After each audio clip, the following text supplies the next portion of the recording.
Right, testing, testing. Right, testing, testing. Right, testing, testing. Right, testing, testing. All right, kill the feedback. I just have to do that audio check just to make sure that I'm not muted, that everything is more or less behaving itself.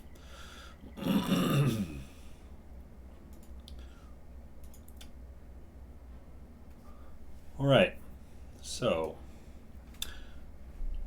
greetings, Saturday afternoon viewers. Excuse me, I just had lunch. I apologize for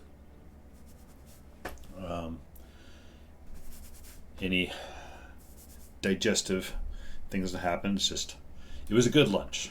Orange chicken, I love it. Before I get into the dungeon thing, I was streaming a little bit this morning, just doing I was doing some Zaishin Elite capture, or trapping stuff, and I realized that I have some unfinished business here. I think I have, yeah, I have enough faction to buy a Z key and see what I get out of the Zaishin chest.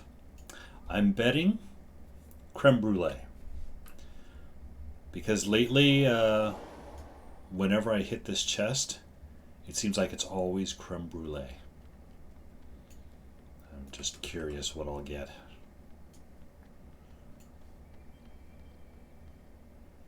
Oh, a gold. Not a very good one, but health plus 29.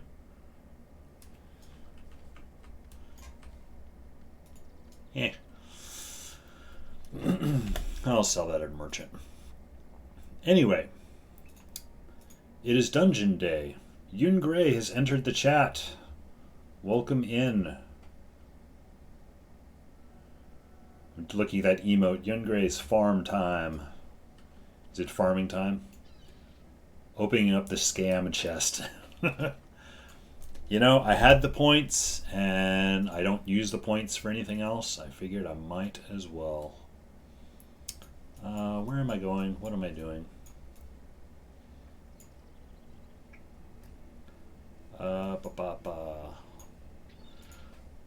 Today, Dungeon Day, I got rank 3 to put in Hall of Monuments and left it at that. Yeah, I believe I'm rank 3 as well. Yeah. Bambi. That's as far as I went for that. But I figured, Zaishin trapping, it's easy. It's like, 10 or 15 minutes. Get a free Z key thing. It's fine. Kind of want to just buy a ton of keys since they're ultra cheap. Are they? What do keys run these days? I have no idea. I'm going to build up my team here.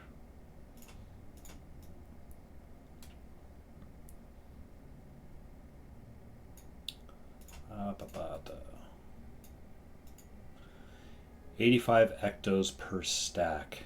It used to be 1-to-1. 85 ectos is nothing to sneeze at. Although, I mean, for people who've been playing and farming ectos for a while, it's probably nothing. Myself, I think I have like 2 ectos and 2 shards to my name. It's like I got obsidian armor for, 1 or 2 of my characters, and then it's like, okay, those were the only ones I wanted it for. I'm done. Let's see.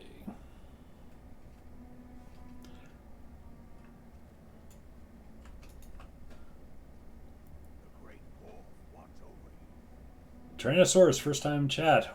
Welcome in. It's because people are botting Z keys in PvP, in like Heroes Ascent and such, I imagine. Oops. I'm not going to go there. You know what? I saw the way to get here. You you can get to this place through Eye of the North. I'll just do it this way. Heroes Ascent, GVG, and MAT.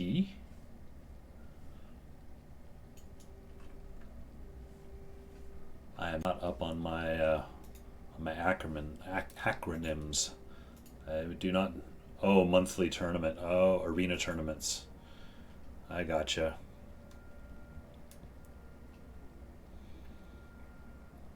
Yeah, I have not. I don't pay a whole lot. I don't pay a whole lot of attention to what's going on in that scene myself. Although the next time there's a double faction weekend for something, I might consider it. We'll see. Anyway, it is dungeon day, dungeon time, and last week I believe Andrina selected Heart of the Shiverpeaks for me to do, which I forget where the icon shows up. Oh yeah, it's like right there. There's a couple of ways. I actually had to look at this one because I wasn't sure how to get there or where the starter quest was. This turns out this one's a little bit of an odd one. If you've already completed the quest, like if you've already beaten it before, you don't have to pick up a quest to start it. You can just walk right in. It changes who the end boss is that you have to deal with, but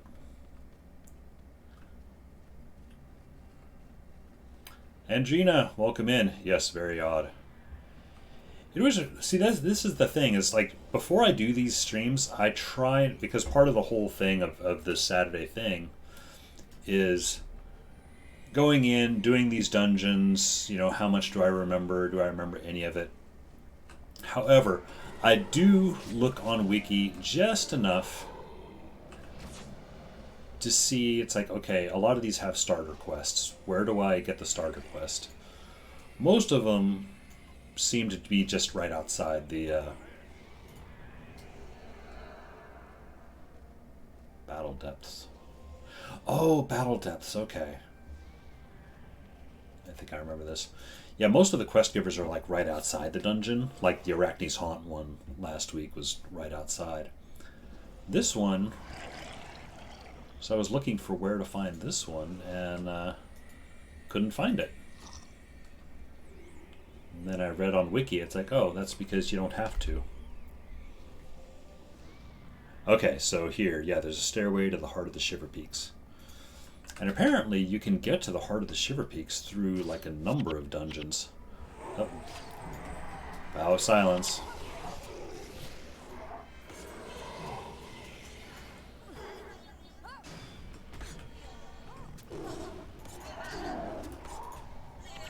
Hang on, let me check something.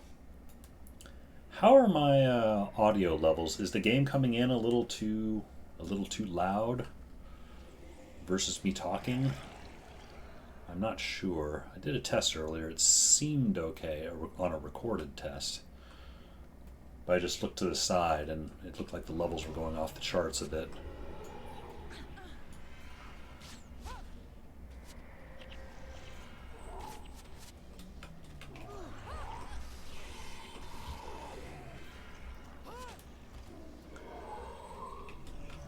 And I think it's good. Oh, the audio levels? Cool. Thank you. I appreciate that. The feedback. Oops.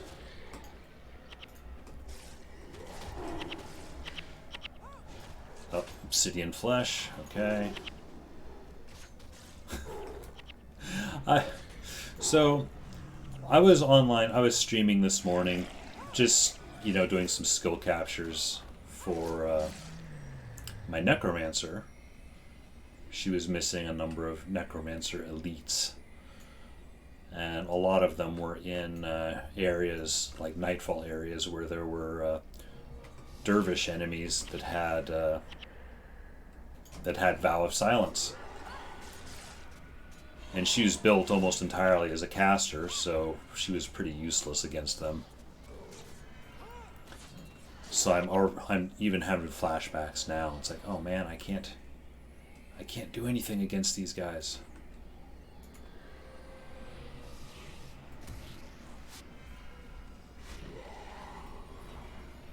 First time chat.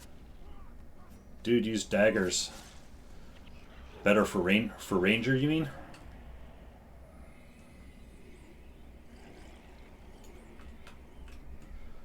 Faster attack, I assume. Vow of Silence. Yeah, I cannot... I keep forgetting to not attack the dervishes. Or not try to cast on the dervishes. I'll have to look into the daggers. Daggers on ranger with together as one. Oh yeah, 16 additional damage with attacks. I could see that.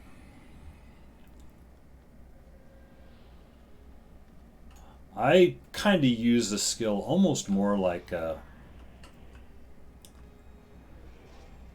paragon, I guess, in terms of just shouting. It's not so much for me as it is just for like buffing the party. But I will have, you're right, I will have to look into dagger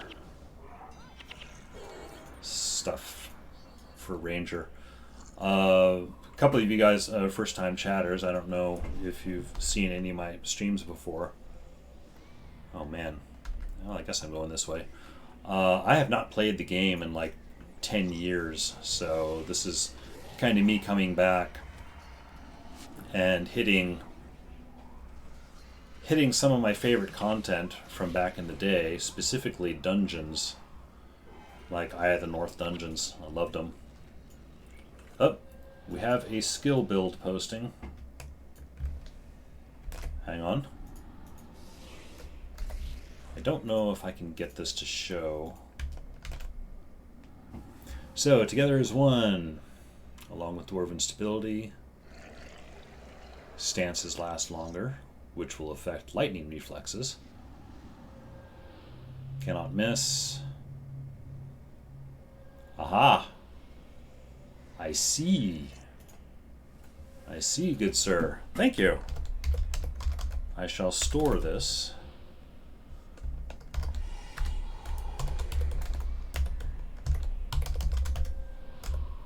For later. I'll have to find a decent pair of daggers. I probably have bonus daggers somewhere. But thank you for that. I appreciate that. I might issue myself a challenge. I think it's through that door that I'm trying to get. Maybe next weekend I'll try to run that and see how I do. That might be an interesting way to change things up a little bit. I try not to use dagger builds anymore, unless I'm on my assassin, since they're so overpowered. But they're fun to try out for sure. Really wish bows were good in Guild Wars. I like the bow. I mean, I admit it's not a fast weapon. You kind of need to have a speed buff with it of some sort.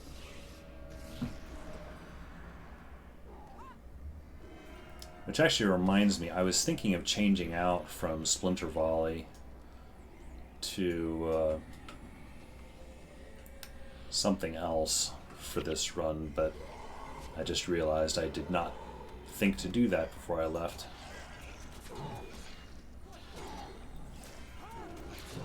Yeah, bows get the mega short end of the stick.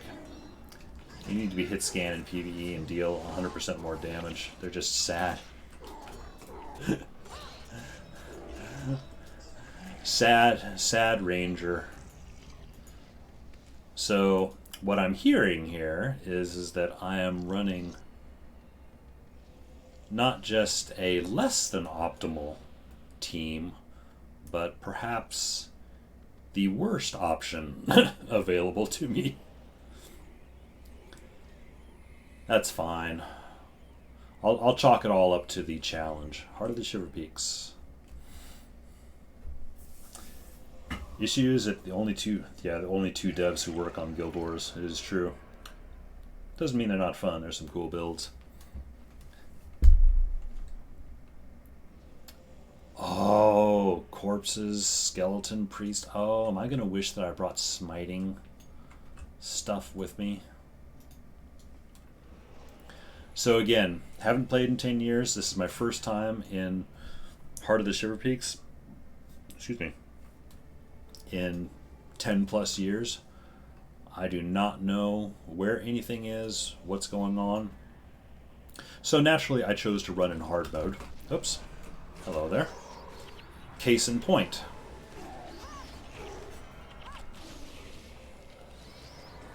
Oh, did I get snared? I don't see a snare. I have another life weaver here. So this is an adventure in, can I even do this in hard mode? Last weekend I did this in Arachne's Haunt and had a lot of fun with it. The one place where ranges really shine is with the Dervish enchantment, Heart of Holy Flame. Against undead targets, 300 plus damage per hit. Mesmers are OP. All you need is Mesmer heroes and you can clear all of Guild Wars. I've been hearing that about Mesmers a lot. I guess it's E-Surge is the thing.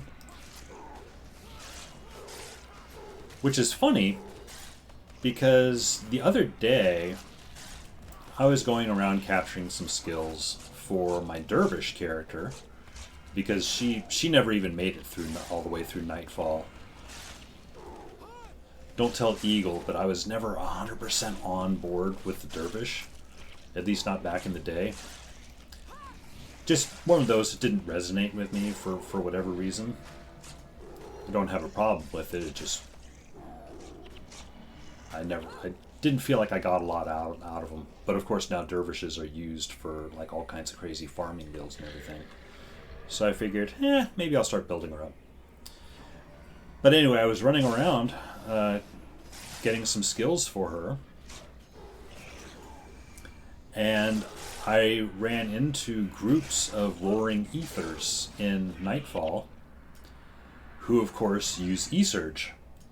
And chain E-Surge. And it's like, and they haven't changed that. That's back from release. And it's like, that hurts. That still hurts. And that was even just normal mode. I wasn't even trying to do anything fancy. Oh, hey, there's a priest. No heals for you.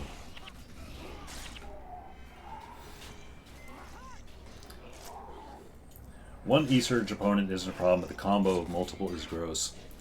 Oh hey, we've got another guy back here. Yeah, and in Nightfall, there'd be 2 or 3 of them together, and oftentimes they'd be paired with a Ruby Jin, a Searing Flames guy. Which, one Searing Flames guy also like E-Surge. One of them, not bad, but if you get 2 of them, if you could start getting multiples of them together, you might start having some issues. Oh, it looks like those guys are maybe grouped up. No, not quite as nice as I was hoping.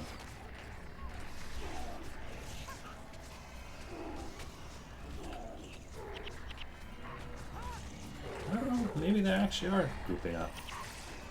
Although I'm out of energy now. Yeah, I need to reskill for energy management.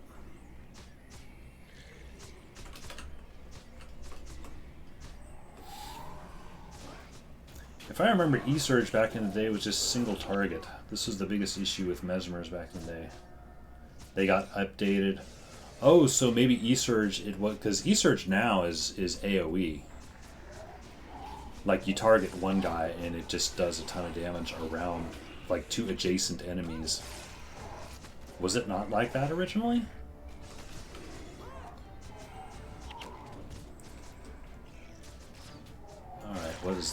what have we got going on here? We have a wizard who can probably be pain inverted down a bit. We have another wizard. I'll toss an assassin on him.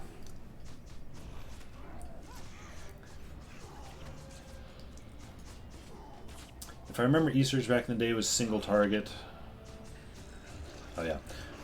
I don't remember it being different. E-Surge ignores armor. Yeah. Mesmer stuff is always... It's a lot of chained clerics down there.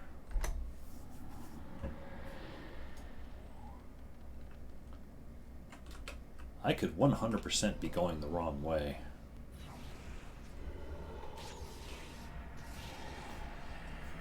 I don't know why I'm splintering. These guys aren't close enough to do anything.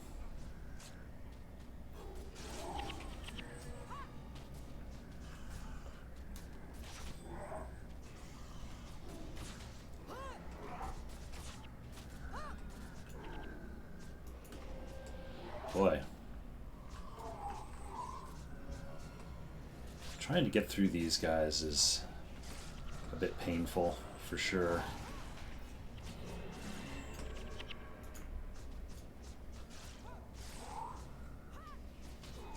Go around the edge, maybe.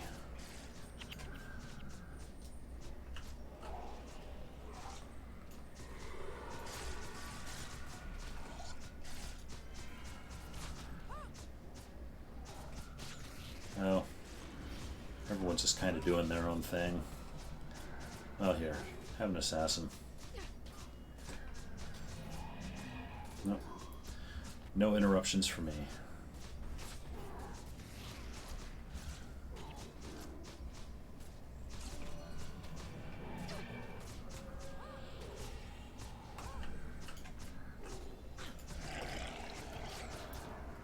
Trying to go around the edge, so because I know if we get one in the middle, they're just going to chain heal. It'd be that much more difficult.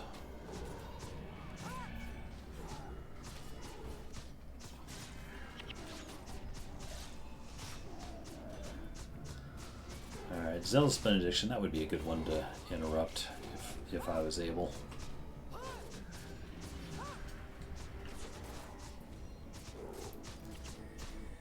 Okay, fine. You guys are on this one.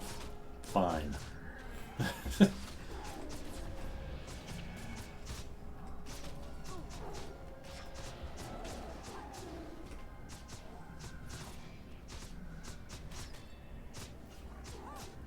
That's exactly what I don't want happening. But maybe we can get this one?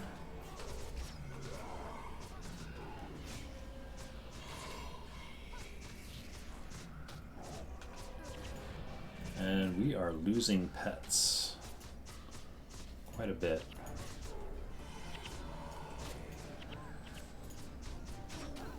Oh, yeah. Hang on. Park the Mesmer on one.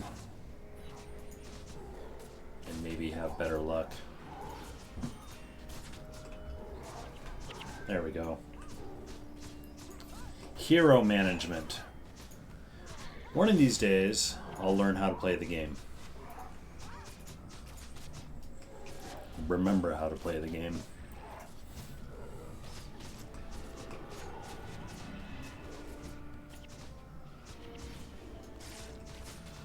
Somebody interrupted ZB. Thank you, whoever that was. Let's see. E-Surge ignores armor. There already was an identical skill to it, but it was only single target. Pretty sure all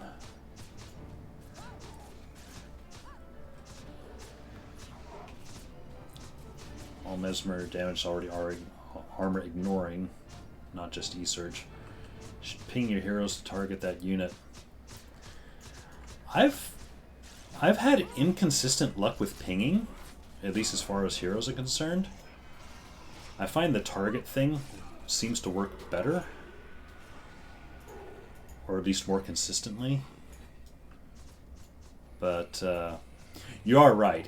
It took me a long time to remember to even do something of that sort.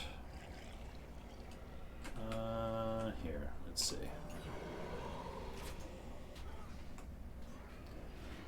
Yeah, I've been playing a little bit over a month. And I have used that in the past, but today,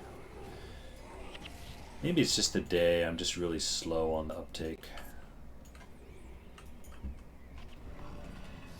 Oh, hey, when I see guys grouped like that, actually, I should put you on the Mesmer, or on the Priest, I should say.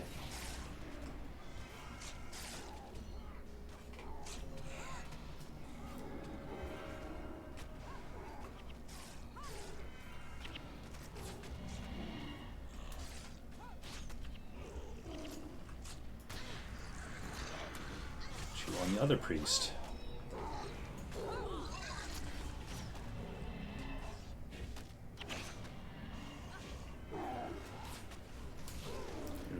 Wizard.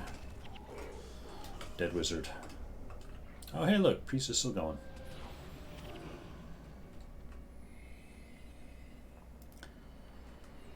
So, I have no idea the layout of this dungeon.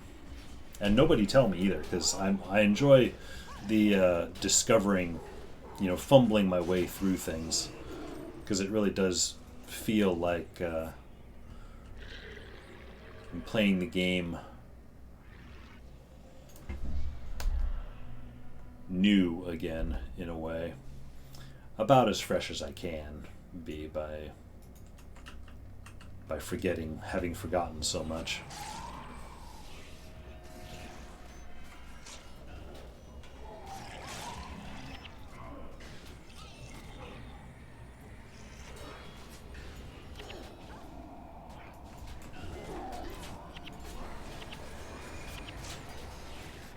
Now, since I have not played in so long, I missed out on the anniversary event, so I wasn't able to get the anniversary skills and everything, except for this one, except for Together as One.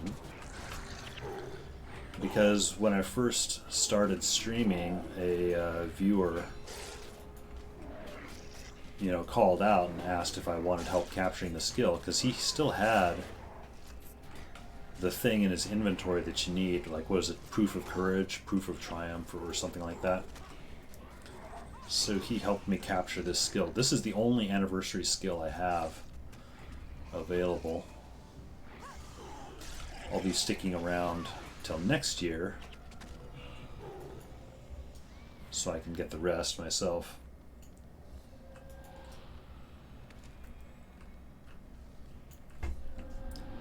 Alright, there's a dragon down there. Oh, area map. That's what I want. I want the area map.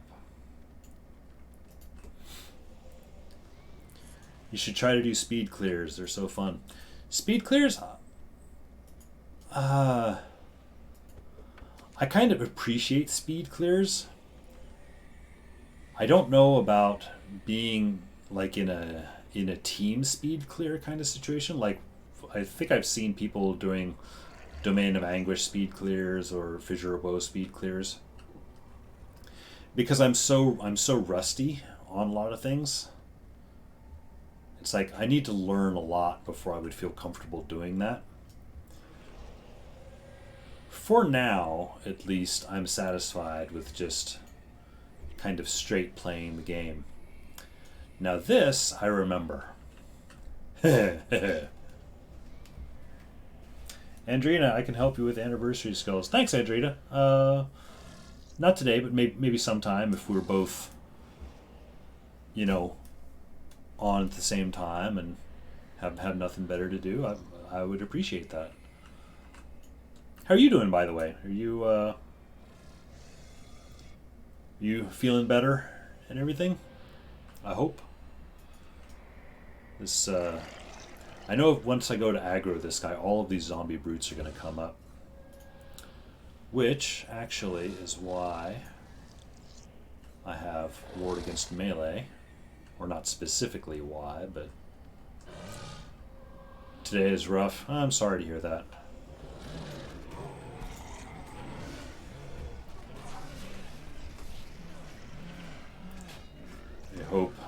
I hope you can at least take it easy.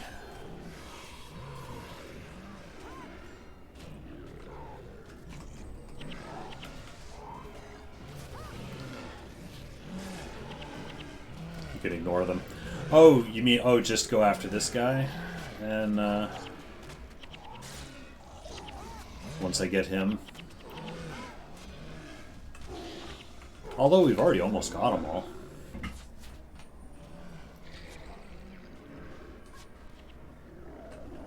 Or, yeah, I could just go up and get the area map and then run back out, I suppose. Doesn't matter. They're all dead. They're all re-dead now. Alright, so what are we looking at?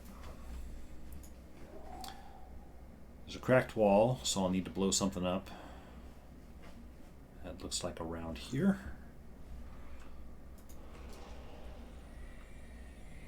Which that suggests to me there'll be, was it oozes that have that explosive stuff?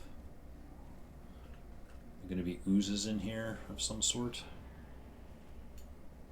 Oh, Budger black powder. Or just straight up bombs.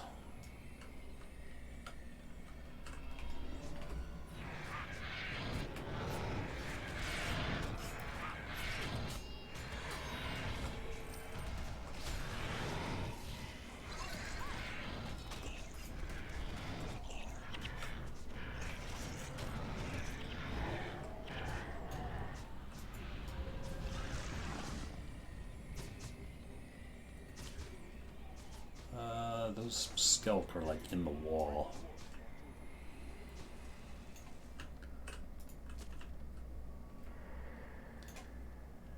Finn, these guys are gonna rush me, aren't they? Or not.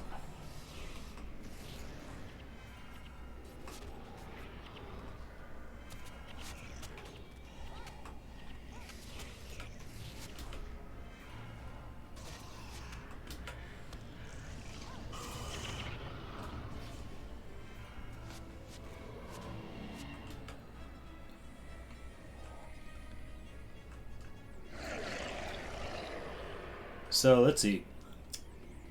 People in chat, I'm sorry, I've not been quite as engaged. Let's see. Pick me please. Yun. Anyone who's still in. What do you guys have going on today? You have any interesting activities planned? Or just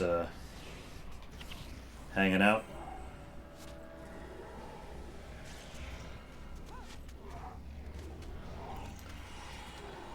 Yun is playing Roller Coaster Tycoon with some Guild Wars TV playing in the background. A man of contrasts.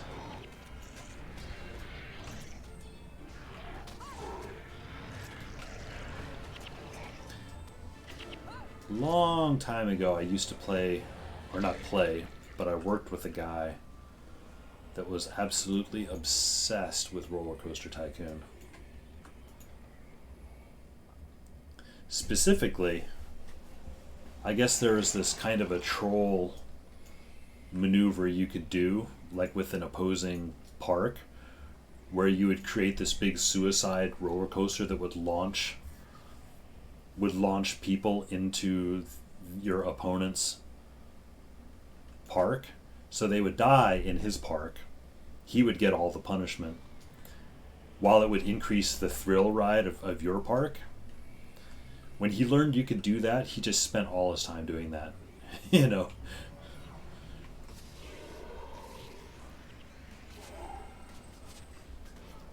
Which I'll admit, that is an amusing exploitation, you know, or exploit of a mechanic. A couple of mechanics, really, in the games.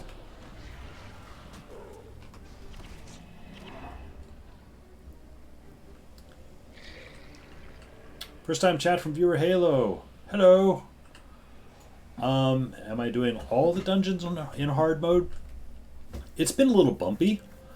I have generally been trying to. I basically every Saturday I pick a dungeon, or someone in chat picks a dungeon for me, and I will usually try to do them in hard mode, especially if I remember anything about the dungeons. Because, like I say, I haven't played the game. I'm like about 10 years absent from the last time I played these in any regular fashion. So there's a lot that I don't really remember. However, I do enjoy the challenge of hard mode. Especially with not remembering a lot of things. Oh, there's an area map over here. So yeah, every week I'll pick a dungeon and I'll do them, and I usually try to do it in hard mode. And early on, I would usually fail. So far, the only times I've actually succeeded in hard mode, the first dungeon I picked was Sorrow's Furnace, which of course isn't really a single dungeon so much as it's one big dungeon, but you have a bunch of multiple quests. I happened to have the Iron Forgeman quest from a Zaishin bounty. So I did that. So I was able to do the Iron Forgeman in hard mode. But I don't think I was able to do any others in hard mode except for Arachne's Haunt, which I did last weekend. Had a great time doing that one. That's a great dungeon. I have tried a number of other dungeons in hard mode, but I usually die somewhere along the lines. And I'm not ruling that out here. I could very easily die at some point in this dungeon. It's part of the excitement for me. Multiple bits of excitement, I guess, is like, A, can I even do the dungeon? B, can I do it in hard mode? C, what do I even remember of this dungeon? Oh, there's a cracked wall right there. And is Black Powder still with me? He is. He's just right there. This is a very short floor.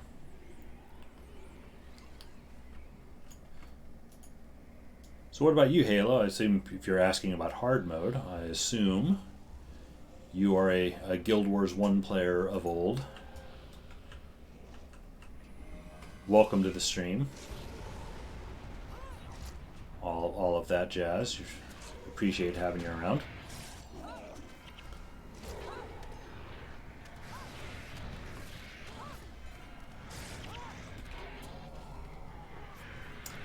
Yep, since the beginning in 2005. Yeah, when I picked this game up, it wasn't until the fall of 2005, I think.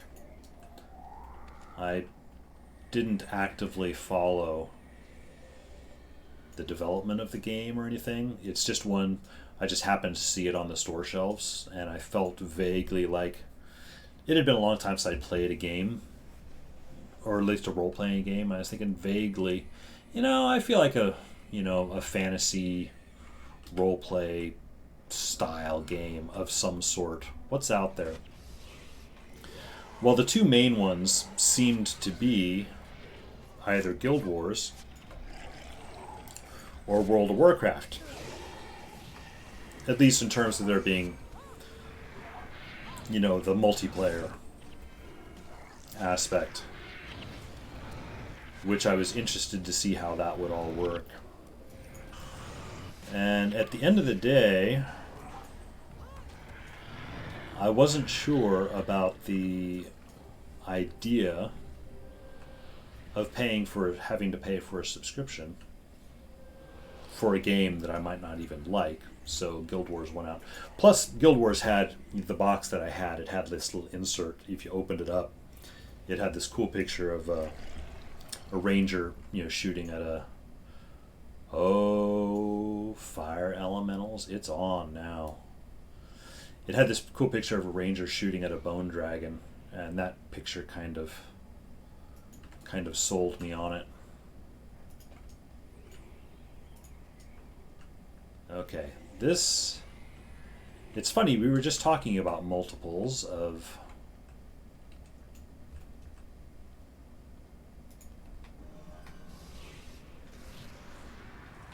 Maybe I can get them all to go on him.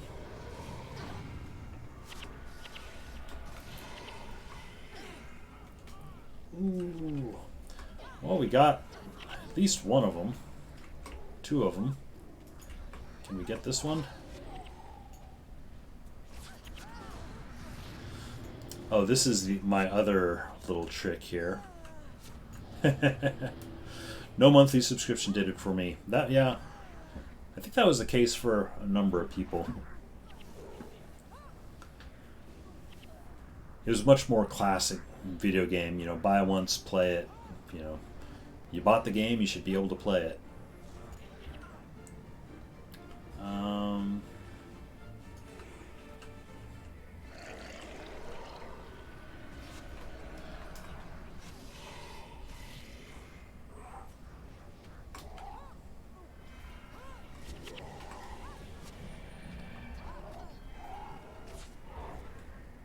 Oof. Okay, now it's just down to one. Oh, that was hurtful. I knew I was in trouble the minute I saw all those elementals. Now... Okay, that's walled off. This little entry area shares... It's used a couple of times in other maps, and it's used in Rhaegar's Menagerie, and I believe in there, the area map was farther up there. I did Rhaegar's Menagerie a few weeks ago, so I sort of remember that setup. Alright, what are we talking about here? Oh, boss is just right there. Well, shoot, folks. If I can pull this off, we may need to pick a second dungeon for me to run. Now granted, that's a big if. We'll see. I was not expecting it to be quite as short. Ooze. Aggressive ooze. Alright. Which also means there's probably a risk of pop-up ooze. Oh, and there's some more burning spirits up there.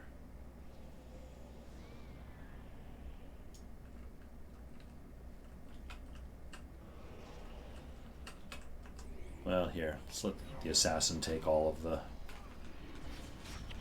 I wasn't able to interrupt that split. Oh, yep.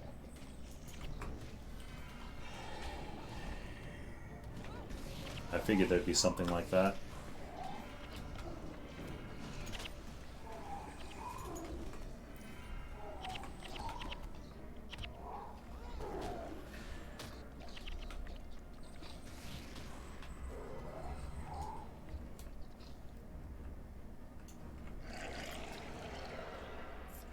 Alright, so I'm going to resort to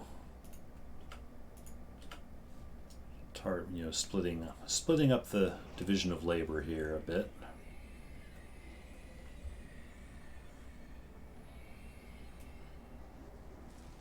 Oh, holy hell. That's a lot of there's a lot of fire guys up there.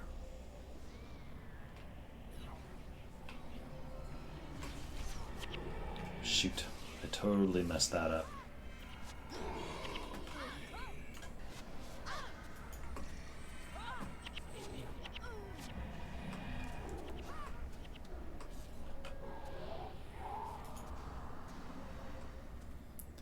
Okay, so my mesmer... Okay. Going to pause for a moment.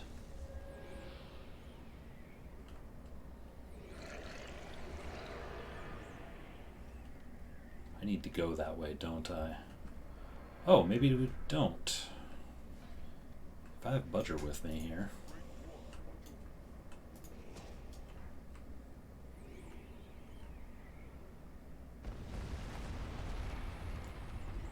Hurry, hurry, hurry.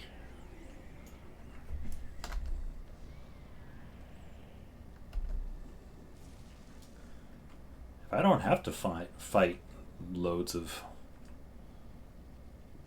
elementals. Magnus. This is the boss, apparently. Oh yeah, and ordinarily, like in story mode, I guess it's Cinder, giant worm. But if you go in without the story, you get this guy instead.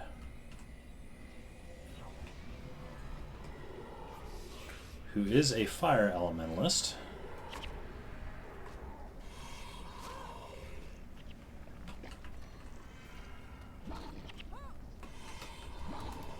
Who has, almost probably predictably, a ton of ooze ads. Good lord, that's a lot of ooze.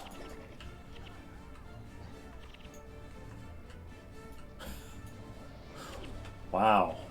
Okay.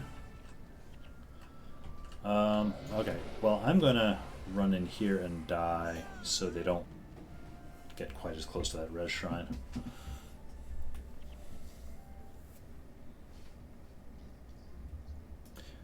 Now, I don't have consumables with me. Actually, that's not true. I do have some 4-leaf clovers. So if I'm desperate, I can use that. I'd like to not, if at all possible. So I'm going to see if I can't just very carefully pull to thin out some of this stuff.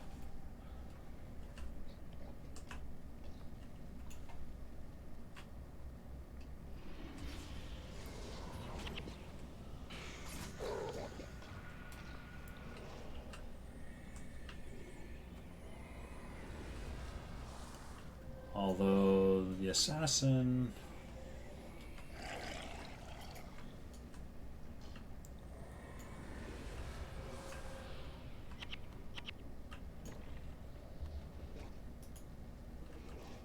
There.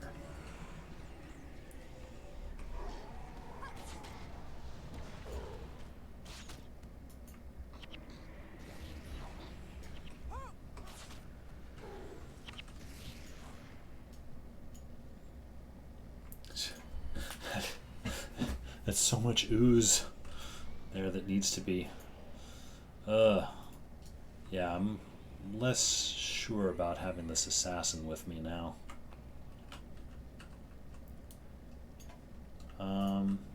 Curiosity. If I shoot one of these, actually here, this guy's.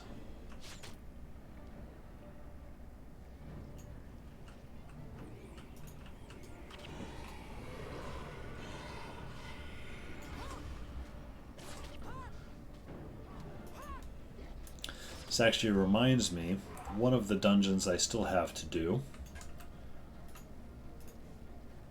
is, that's on my, I have to do it for my weekly dungeon thing, exploration, but also I happen to have a Zaishan quest for it, is an ooze pit.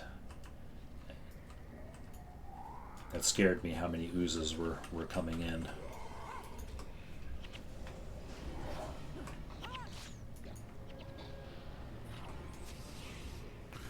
Okay, it's getting a little scary again.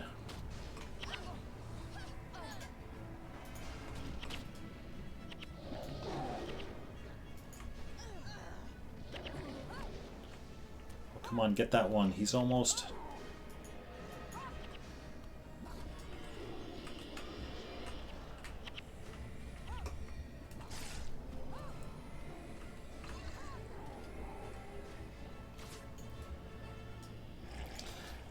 Oh, have I done Slaver's Exile?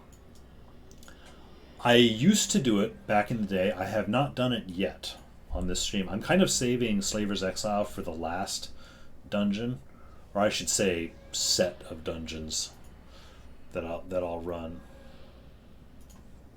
Where's Pet?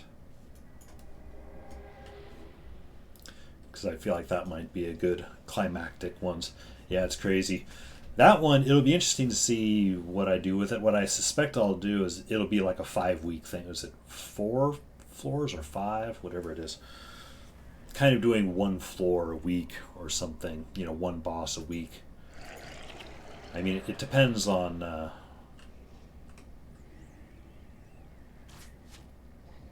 on how quickly each one takes to do. And I don't really know.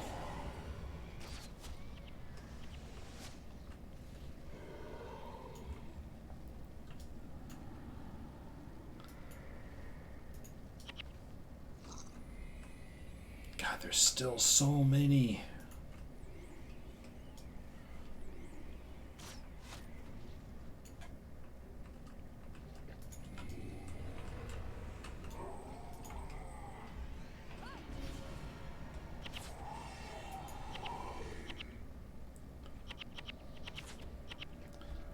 Probably a mistake sending him out there.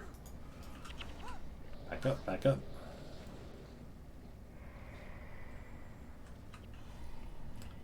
I don't really want to be at 60 death penalty if I don't have to.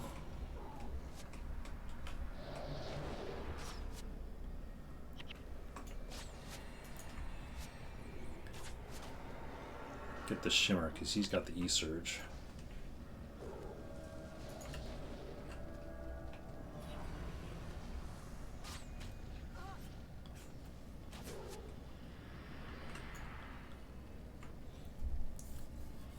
Yeah, Slavers is the crazy one. Yeah.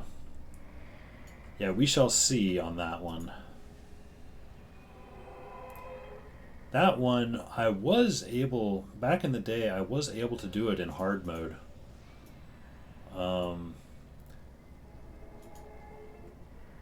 Although I think there was one boss, or there was one dungeon I had trouble. It wasn't even the boss, it was getting to the boss. There was a really troublesome mob that I couldn't really get through a lot of times.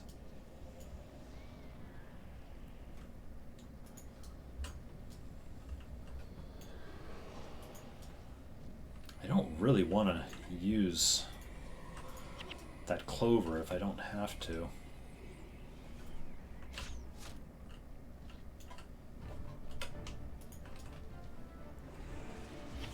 There we go.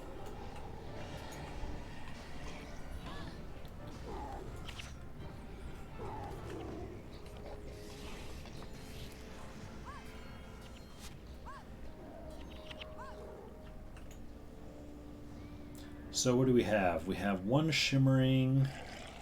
Wait, no, we have 2 shimmerings left. And it looks like the earthbounds are gone. The shimmerings and the earthbounds are the ones that hurt. Oh, I'm going to pause for a moment here and just dial my my chroma keys a little bit. It's a little tweak.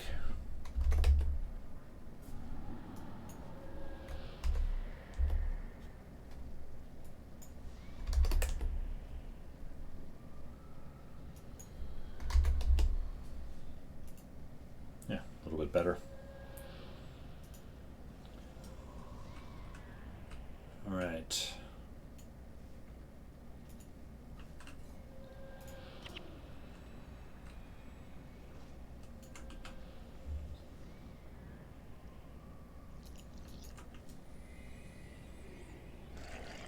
I want to get that shimmering one.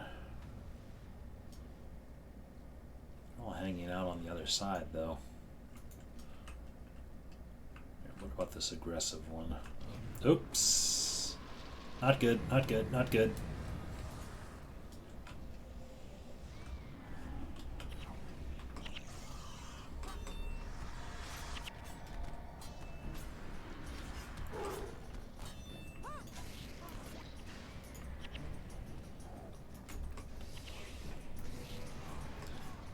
looks like a splinter over there.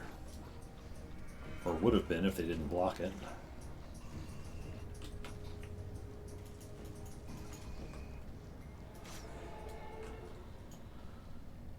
Alright, we're down to 1 shimmering, 3 ominouses, and Magnus himself.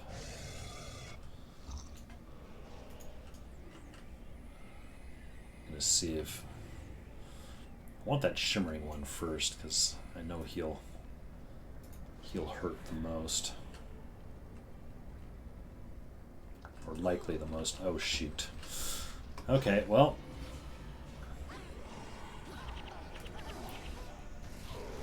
Or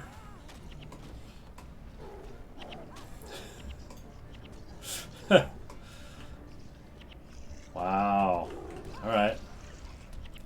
Well, maybe we can get this one down before we die. Just. Okay, so yeah, maybe the ominous ones hurt too. I'm likely to have trouble now, though, because I'm going to have enough death penalty. I'm not too bad, but I think a lot of my heroes are in bad shape.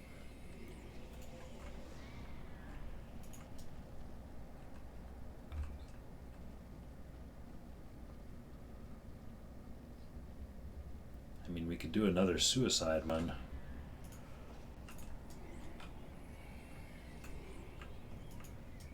I don't suppose you can just pull Magnus himself.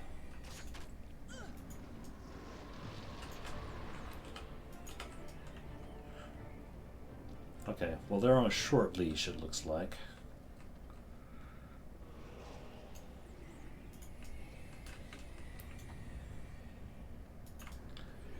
And that shimmering ooze is just hanging out there.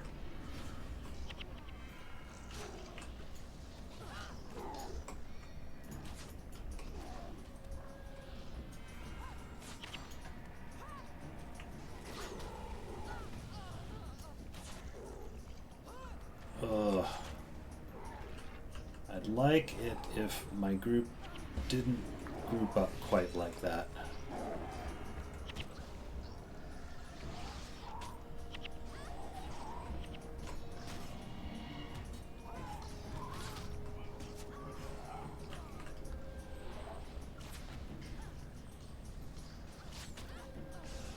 I'm going to rely on pain inverter. And I just cannot quite.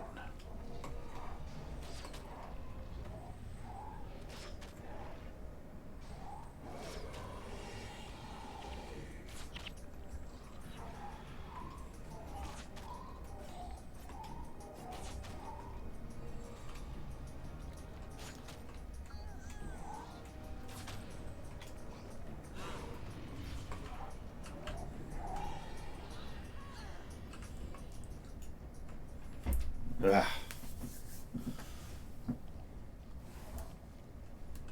Oh. Oh, shoot. Oh, we got him! Right. We're gonna die. We, like, accidentally got him. Easy solo. Yeah, no problem.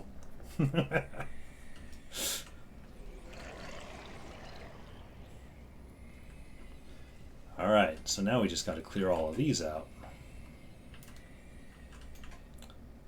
Now, my question is, how grouped up are these?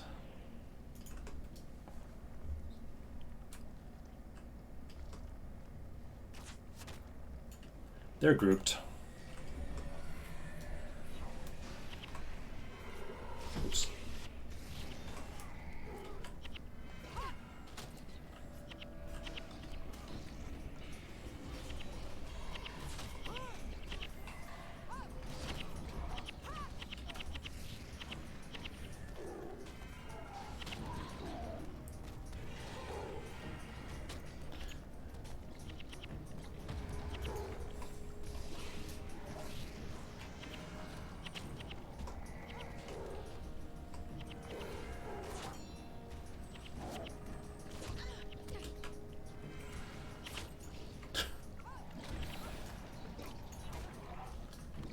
almost there. Messy. Oh, still have one.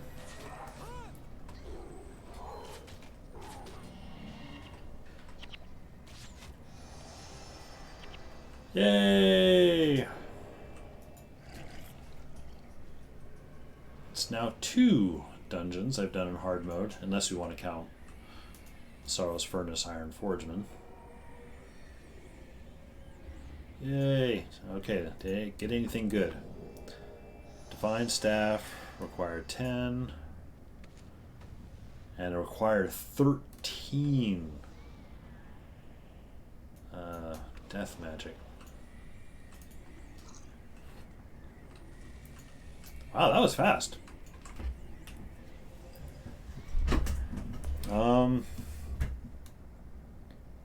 So what now? I'm used to only running like 1 dungeon a day. Well, no, there for a little while I was running 2 dungeons a day if time allowed.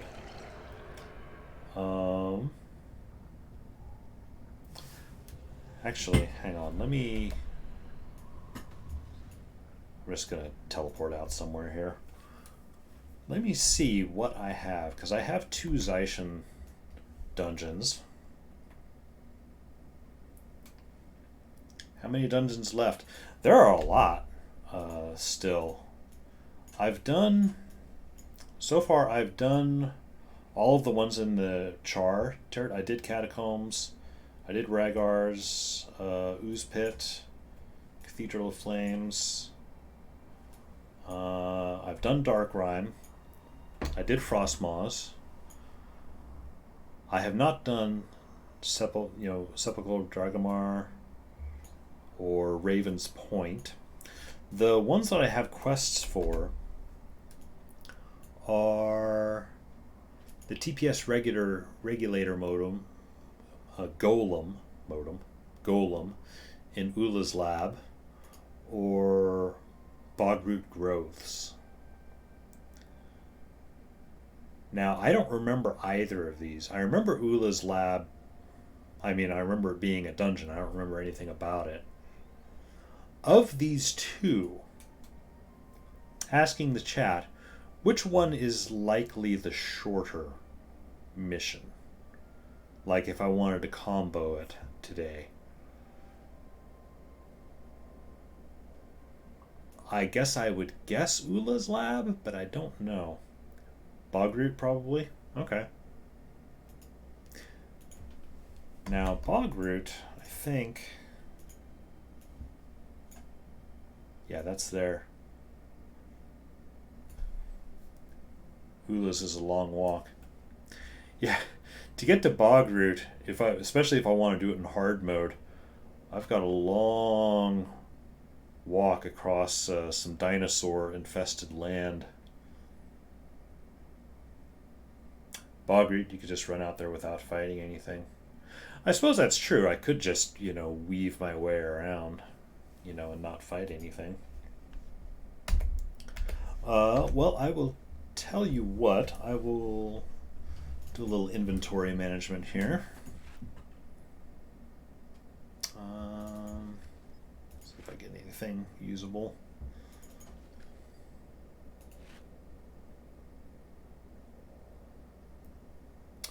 Oh, was it you, Yun, that mentioned putting the highly salvageable on things that you want to salvage materials off of? With Bogroot, though, you need to grab the correct quest. One quest spawns Zim, the other spawns a different boss. Okay. I think I will apply this on here and salvage and see what we get. Granite. Well, I actually did need granite.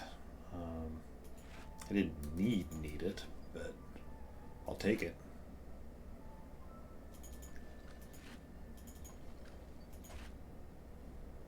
Ooze goes into glittering dust. That's handy. Highly salvageable. Alright. Actually, no, I'll take the inscription. Onks give granite or scale or chitin. Okay.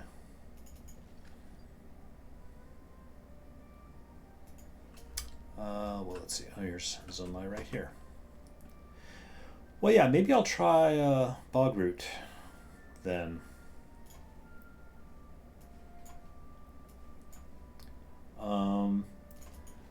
Now I do need to be able to leave probably around. Oh, am I? Oh, I'm full of I am full of bones. Well, I'll still stockpile some of these because I'll probably need it later.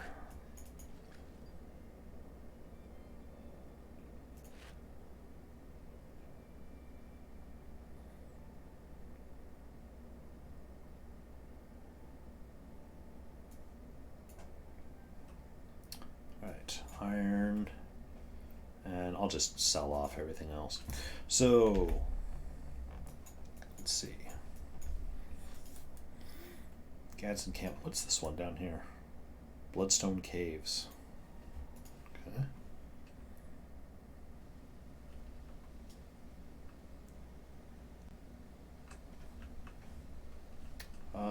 Is there a merchant here? There. May the gods protect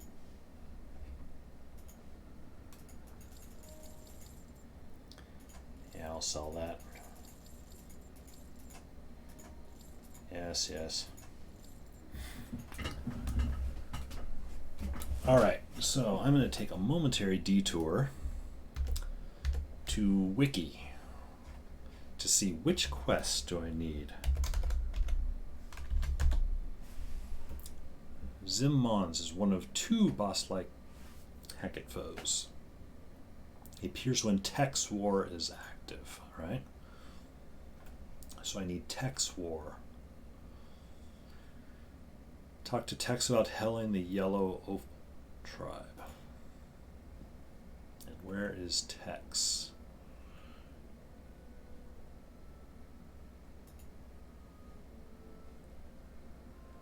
Oh, I guess he's just right outside the dungeon. Okay.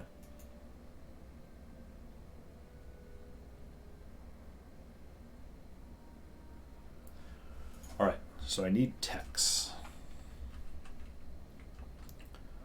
Well, I guess I'm just going to go ahead and cruise out. I'll try it in hard mode. We'll see. I have about 2 hours, I figure, before I will probably need to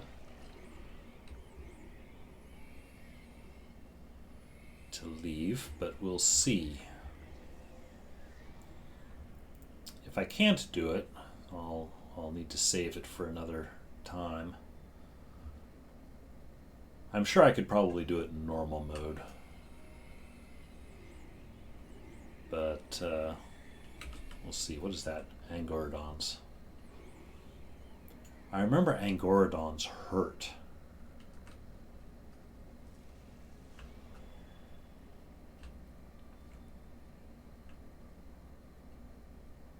I think most of the dinosaurs hurt. But I think the Angoradons were the worst ones, at least for me. Uh-oh. Looks like dinosaurs... Oh, it looks like they aggroed on a minion. That's fine.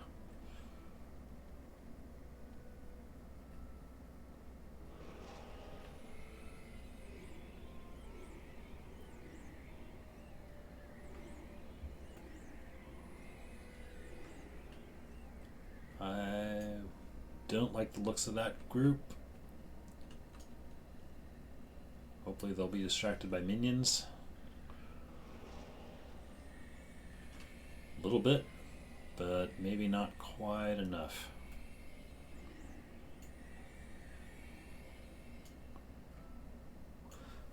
Enough.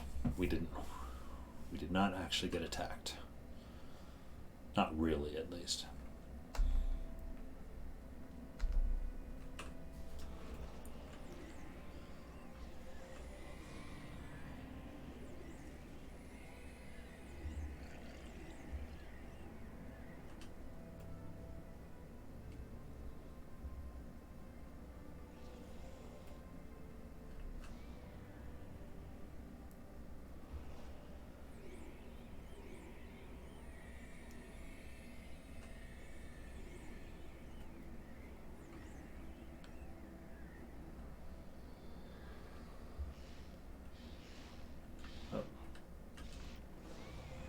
raptors going that way. Man, that Sibian is just really... Oh, and they aggroed on us. Let's see.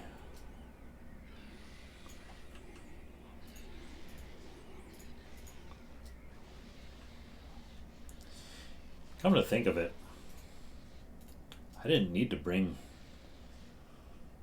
the heroes along with me at all. I could just run it myself. Probably would have been better.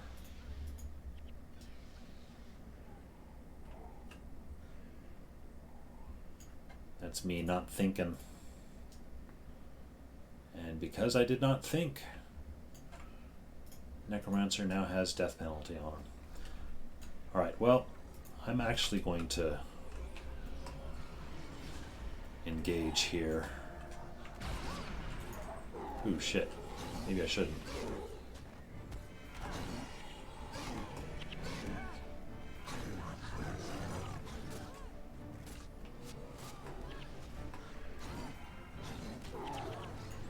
Alright.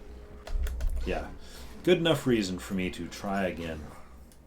I shall leave and I shall park the heroes at the door and just run it myself, because I do not trust them not to aggro.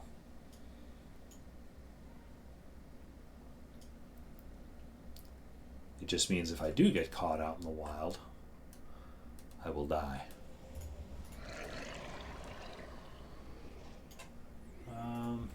Actually, I'll park them down there, just because I don't trust that roving band of raptors.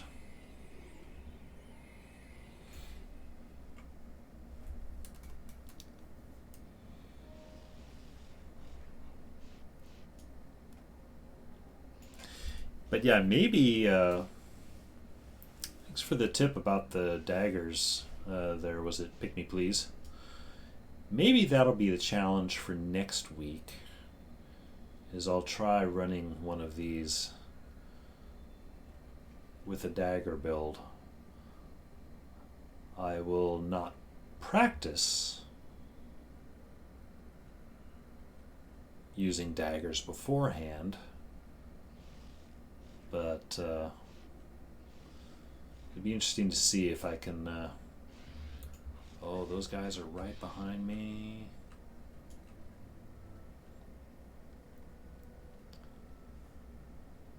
I parked my heroes, but I do still have to worry about my pet aggroing.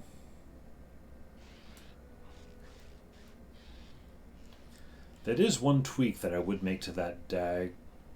Oh, my pet drew the attention. Can we... I'm watching this race.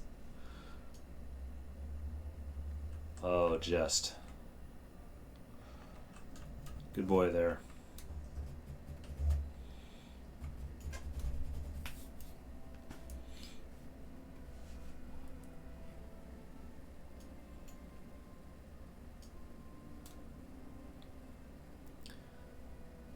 That is an adjustment I would make to that that dagger build, though, is to make sure I can bring my pet along with me, because together as one,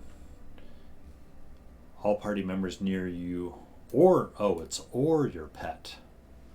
Oh, I thought it was both. I thought it would buff both of you. Okay, so I don't need to bring the pet. If I don't bring the pet, it'll just buff around me all the time. Okay. Never mind. I can leave the pet at home.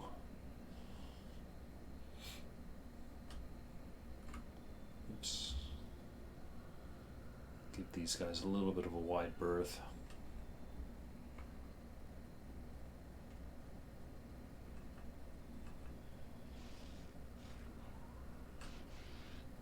I see the portal.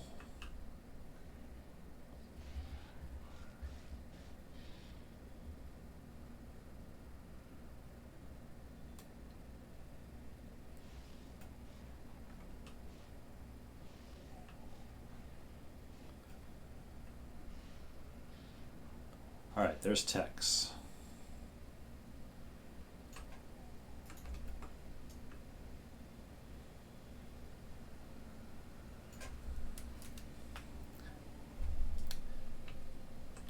Never rampage alone requires a living pet.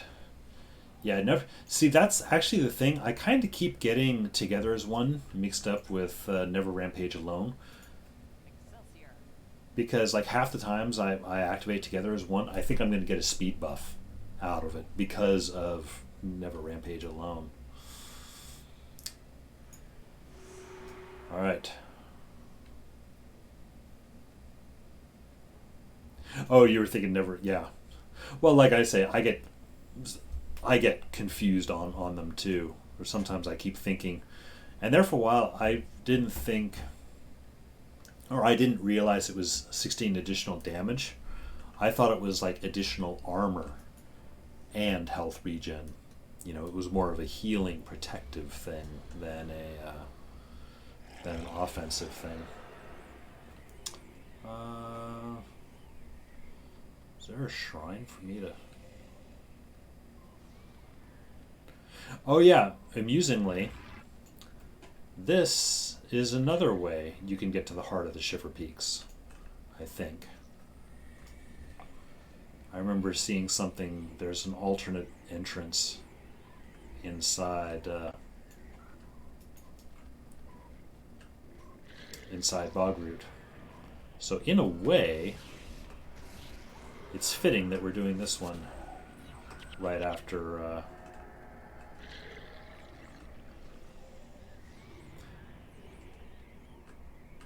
Heart of the Shiverpeaks.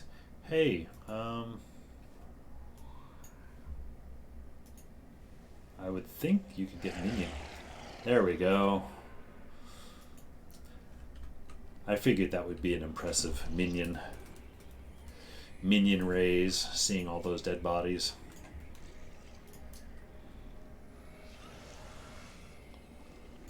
Scrap of parchment.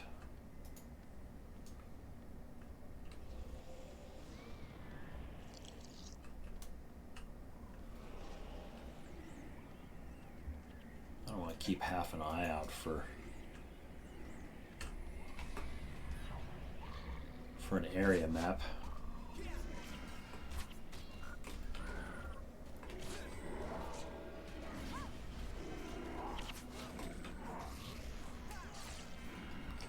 Okay, so yeah, in this one I have some Hecate allies. Oh hey, gilded daggers. High requirement, but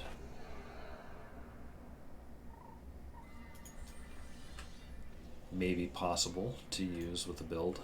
What does this guy have? Dungeon map. Actually, what I should do is I should look in storage and on my my mule characters, because I have a lot of green weapons sitting in storage. I'll bet that I have some decent daggers in there.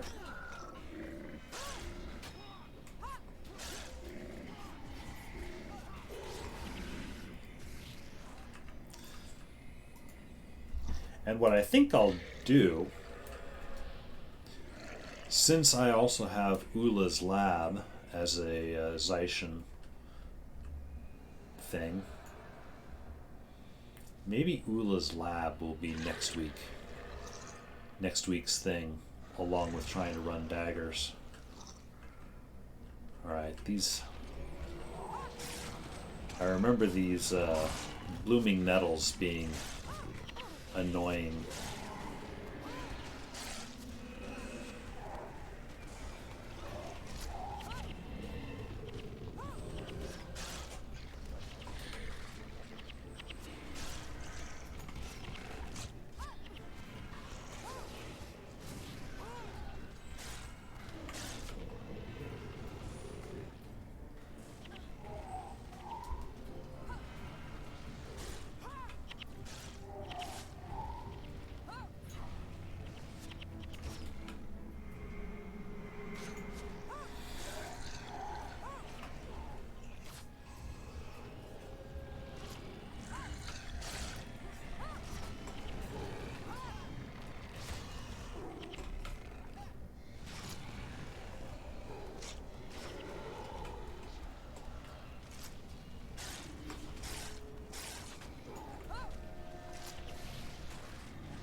I'm really bad about putting Splinter on myself when I've already got Splinter. Like maybe one of my heroes put it on me or something and I don't notice until it's too late.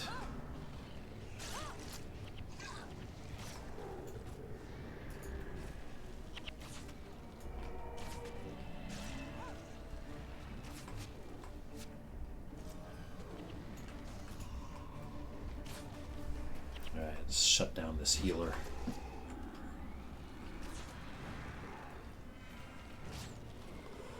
Oh, and I guess he also spawns these seedlings too, is that it?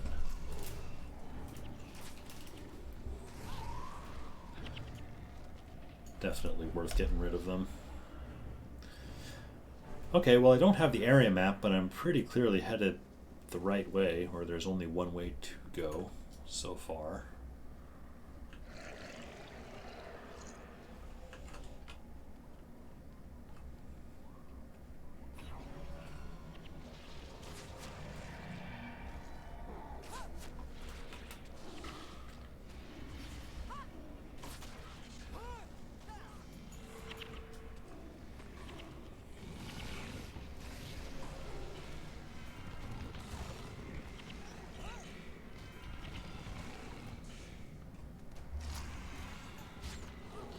Seems to me Glimmer of Light, that skill that this Blooming Nettle is using, seems to me that is a really strong healing skill.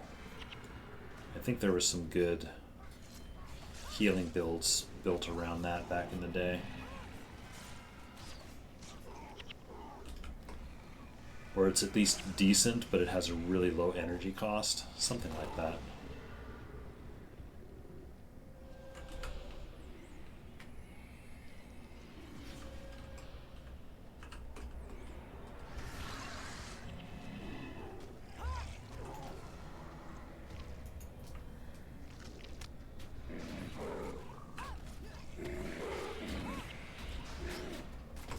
Ouch. They got me down to 1 hit point.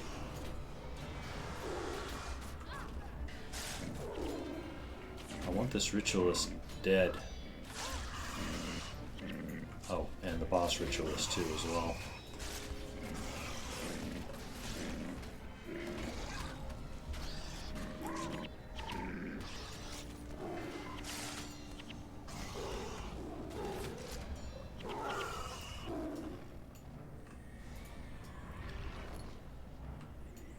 Alright. Well, it's still cruising. I mean, not a speed clear for sure, but definitely.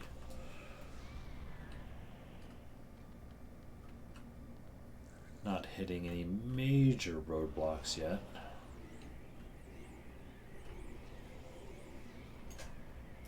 There's Tex. Is he still with me? Here's a war about to happen.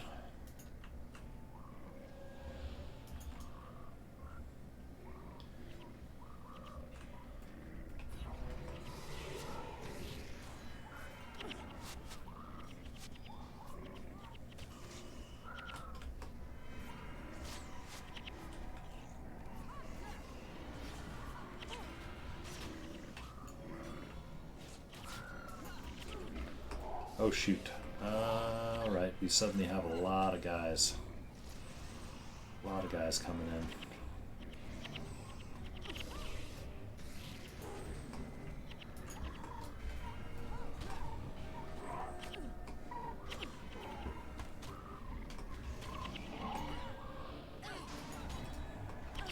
I'm trying to get rid of all the ritualists, because they heal and splinter their guys.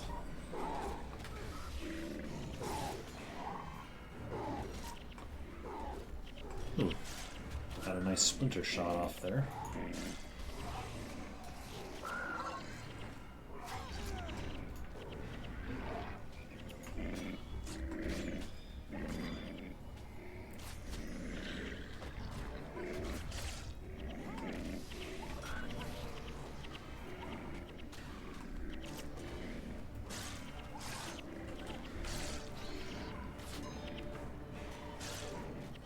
grief.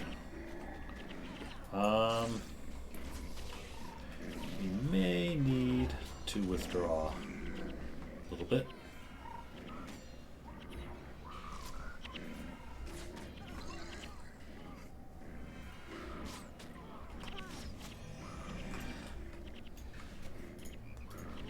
Alright, let's pull back a bit. I don't want to have my people die if they don't have to. Of course, they're already all dead.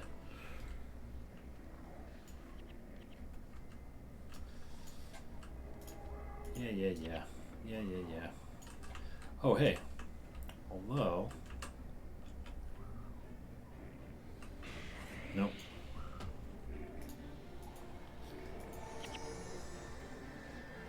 That's... Alright, well, we might need to...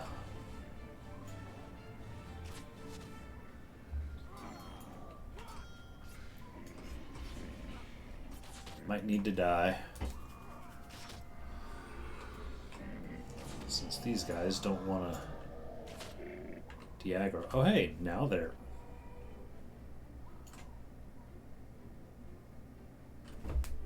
Doink. Just when they see that I'm gonna... It's like, oh yeah, he's dead. He has no heals. Now we can de-aggro.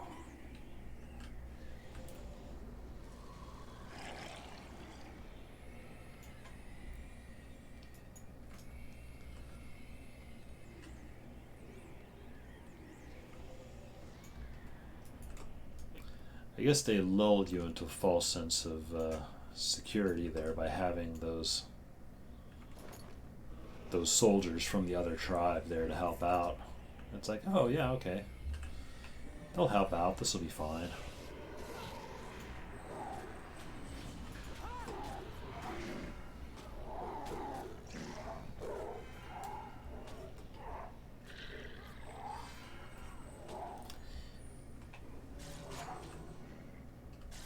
Nope.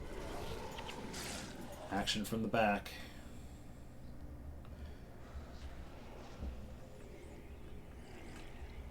Okay, there's some seedlings that way.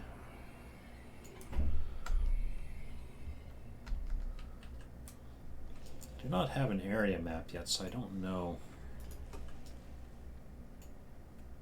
really which way is better. Is anything useful? Superior absorption. Oh hey, there's an area map. It's sitting there suspiciously all alone. This feels like a trap.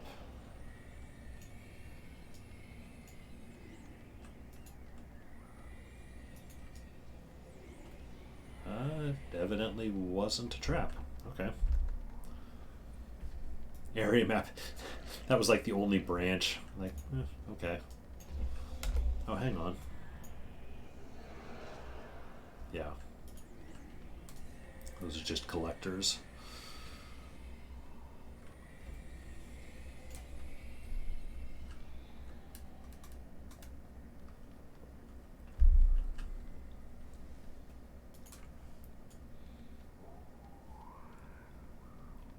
It's like, oh, though there's poison traps here. It's like, why is that guy taking damage?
Yeah, my minion master is definitely loving this dungeon so far. For all of the free bodies.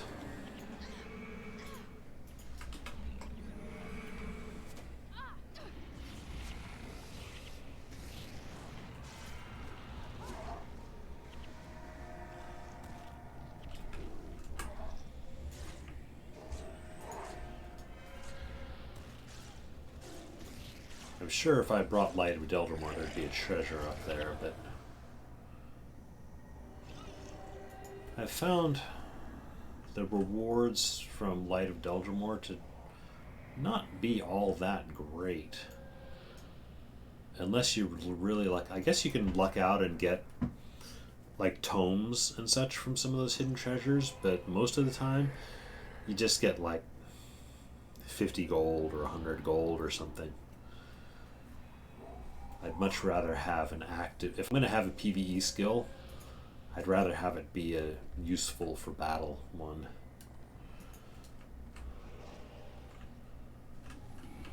Oh, this feels dangerous.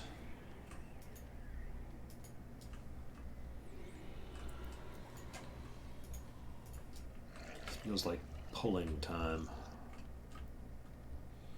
First time chat. Guild Wars Coast, decent versus undead. That is true. Welcome to the chat. Welcome to the stream, I should say. That is true. Light of Deldrimor does like some holy damage or something like that.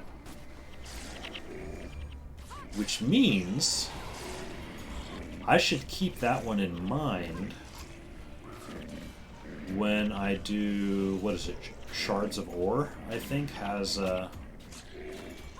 is a lot of undead. You're right, it might be good for something like that. Pet back up.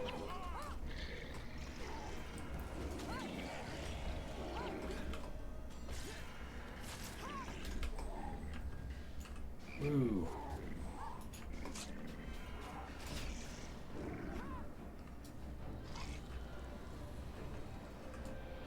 Actually went a little better than I thought it would for aggroing that giant group. So yeah, Guild Wars Coast, GW Coast, I am just going to assume that's short for Guild Wars, since we are in Guild Wars at the moment. Name is Alila Kit. I should say my namesake, the character I'm playing, is of that name. And I've just never really bothered to come up with a different name. Although I get that a lot of people struggle with how to pronounce it. It was just a random, random bit of number of syllables that I cooked up when I first made this character 15 years ago, 16 years ago. And it's just kind of stuck with me ever since. Basically, I put the game down about 10 years ago and just recently picked it back up. Nice to see some non-meta team build. I would not be able to identify a team build to save my life. Basically, what I have is just is like little pieces of what were previously meta teams. Like, I have a minion master. I am, myself and my ranger are Splinter Barrage. Everyone else is pretty, I guess my ritualist is a spirit spammer. Although she does some healing too. And the other characters are pretty random. My mesmer is pretty much all interruptions all the time. But yeah, I don't pay a lot of attention to metas. I mean, unless I'm running in a group with people. and they want me to run a meta or something. Of course, even then, it'll sort of depend on my temperament. Do I feel like being put under the pressure of having to deal with a meta that I may not necessarily like? It's like, no, I don't feel like doing this, you know. I want to play with my own skills. I recognize they may not be super efficient, but I like them. It's usually Mesmers and a Bip Necro and a defensive Writ. I've been hearing a lot about like E-Surge Mesmers being the big thing right now. Yeah, speaking of my Mesmer isn't even running E-Surge. She's running Panic. Which is what again?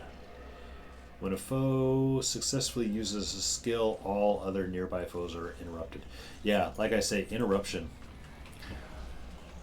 I like my Mesmer to interrupt. I'm a fan of that. Same, I made a monk and I only use one elite skill. Like the same Blessed Light.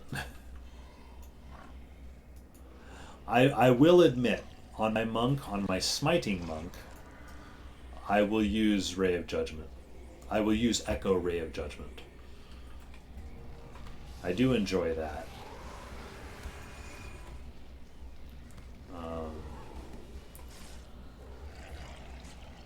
But also, I guess if you're running Smite, that's probably just the best Smite elite there is. I think, or it's the main one that comes to mind. There's what? Signet of Judgment is another one, and oh hey, there's the door. I can just run. I didn't need to be fighting all this stuff. But anyway, yeah, back after being away for 10 years, so makes it a lot harder, but I have more fun that way. I am with you. And I love you, Hey! citizen. Thank you for the follow there, Guild Wars Coast. I enjoy the silly little challenges myself, like not running metas, or another thing that I'm doing is I don't have consumables. Well, I have a couple of here, but I try not to run like consets. And even these, I've got 4-leaf clovers with me. I really, really do not want to use them. If it can be helped. I like trying to... I come from the days before consumables. It's not really a point of pride. Actually, you know what it is mostly? Is I just forget that they're even there. I'll run halfway through a dungeon and be like, oh yeah, I had some consumables to make this easier for me. Oops. That's actually what it is, probably more than anything else. But also, there is also the expense of consumables. They can be expensive. Alright, let me get this thing here.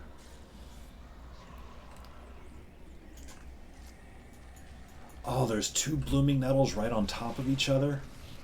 Oh, that sucks. I might not be able to break through those. Oh, no, we did. Cool.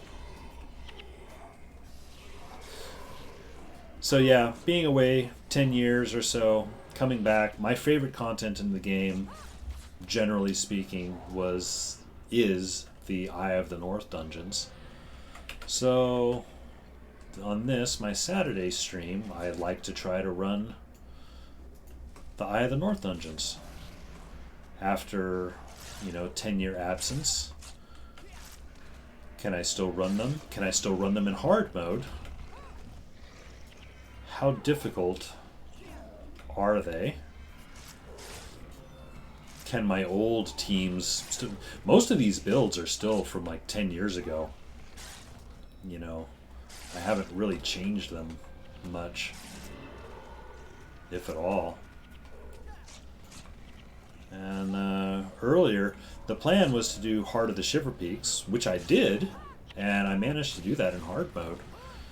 it turns out, I didn't remember anything about that dungeon. It turns out that is a very short dungeon. So I opted to add in a second dungeon here, Bogroot Growths, because I happened to have a Zaishin quest for one of the bosses. Isle North dungeons are the best. Yep. Andrina, did you do Heart of Shiverpeaks? Yep, I just answered your question. Yeah, did Heart of the Shiverpeaks. It went super fast. Although the fight at the end with Magnus, that fight took a little while and was a bit embarrassing to. Oh, dude, there's 4 blooming nettles over there. There. I'm gonna pull my guys off over here. I don't want to deal with 4 blooming nettles if I don't have to. Regroup here. Yep, just another question. Elite skill is a pretty strong boost. Yep, together as one. I missed out on the anniversary stuff, but when I first started streaming, there was a viewer who had that proof of triumph or proof of courage, whatever it was. He had it in his inventory, which allows you to still capture that stuff. So he jumped in and helped me capture this one, which I admit is great. I've been enjoying it. Perhaps a little too much. It does make me feel maybe a little too safe. Oh man. Blooming nettles all over the place.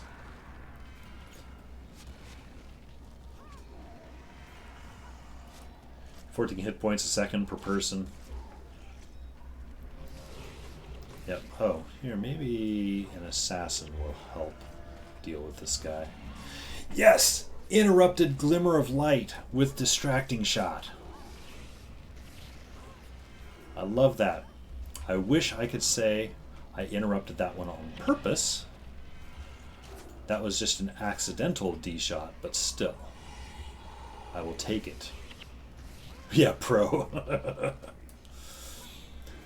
I've joked before, that's how I interrupt like quarter-second casts a lot. But of course it's never on purpose. It can't be on purpose because it's too fast. It's just always because I'm so late in interrupting their previous skill. That's what it is.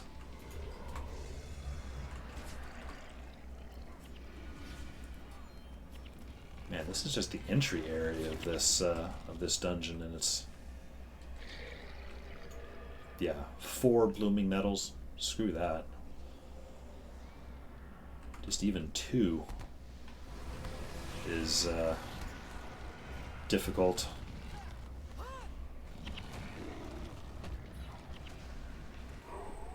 Oh, Dormant Husk. You know, actually, is there any reason? I might regret this, but those things don't move. Oops. Okay, yeah, maybe I regret it.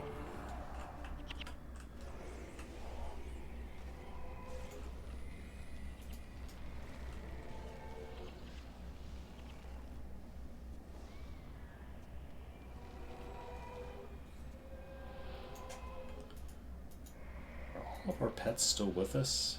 Yeah. And Tex is with us. All right.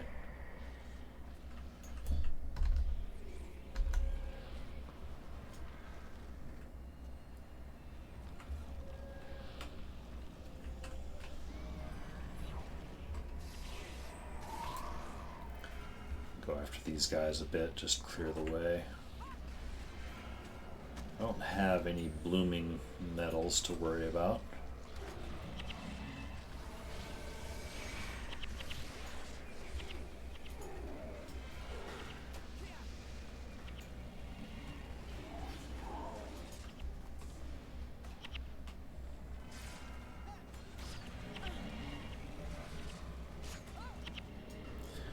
So what about you, there, Guild Wars Coast? You said you've been playing since 2005. Have you been playing continuously, or like a number of us, did you put the game down for a while and recently back?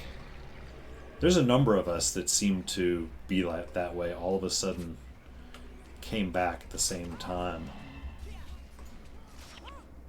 Parasitic growth. Oh, you don't really play much anymore?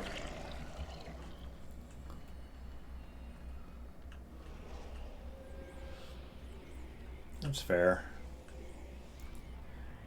But you still come by, see other people playing every now and then. For the memories. Or oh, shoot. I've got a big group of incubi there that are coming our way. And aggroed.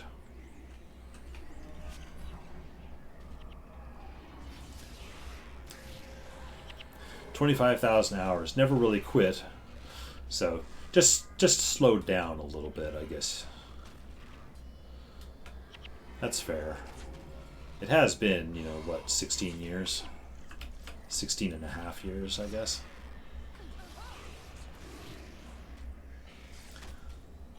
I put the game down about the time Guild Wars 2 came out. Excuse me.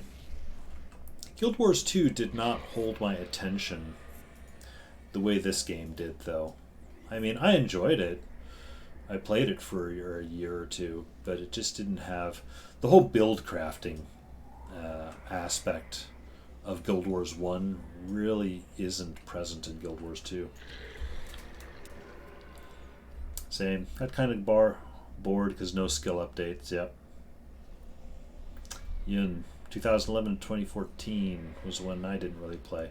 Oh, so you've been playing... Okay, so you had like a little mini break there then, Yun, huh?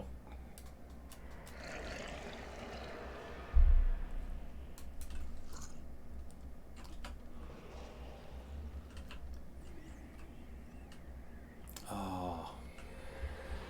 Here. I'm gonna get these guys. Stop that explosion. Oh, I'm about to get patrolled, aren't I?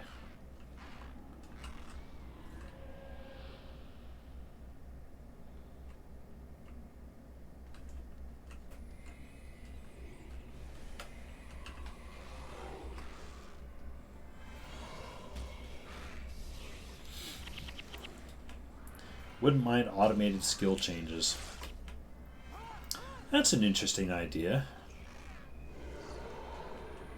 Like little skill rotations of some sort. It'd be interesting to see if they can do that. I mean, they'd have to put some kind of rules, automated rules on it. So you don't inadvertently get some crazy skill.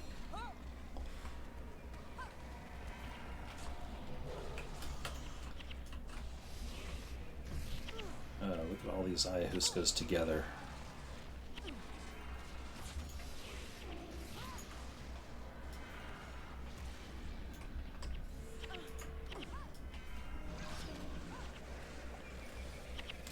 I was hoping I could sneak by some of these groups, but there's just a little too much patrolling going on, apparently. Yeah, just remove E-Surge, game fixed.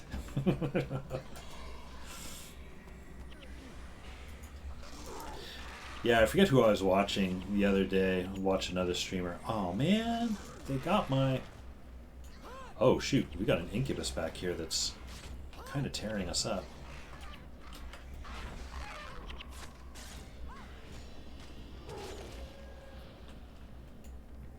Alright. A pause for health.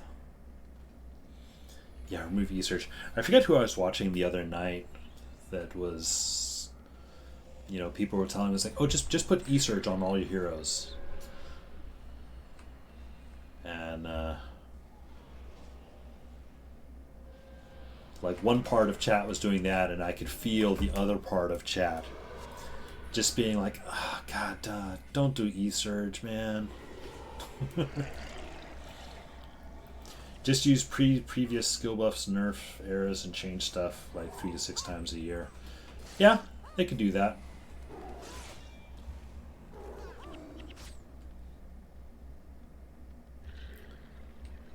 It'd be interesting, though. Like you say, randomize. Oh, there's nothing that way. I need to be going this other way. If they randomize the skills from different periods, so like Mesmer skills might be from, September, 2007, while as the Warrior skills would be from, May of, 2008 or so. Just do some really mismatched syncs. Could be interesting. I have no idea how any of that would work. It would be interesting to see the repercussions of it, though.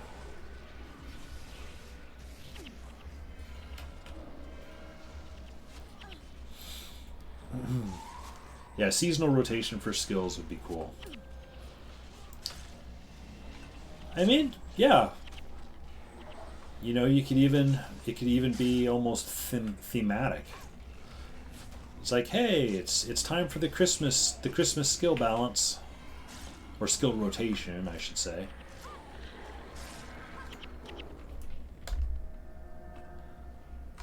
As long as people don't fall into the trap of, oh, it's Christmas time, time to load up all my skill templates from my Christmas folder, That's the trick, is keeping people from being lazy about the builds, I guess. I say, as I'm running like the same build, team build from 12 years ago. I mean, it still seems to be working, but it's already rock bottom lazy right now. Yeah.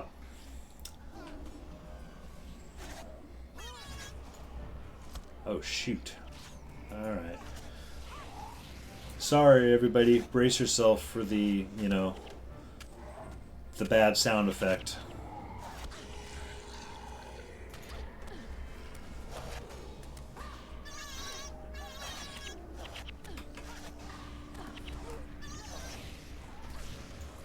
That was a bit more aggro than I was expecting.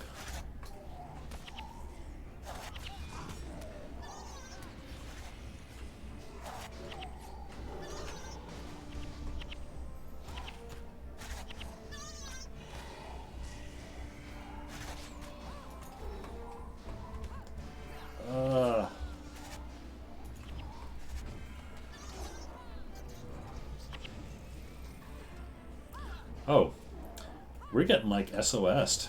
It's just spirits at this point. And they're kicking our ass.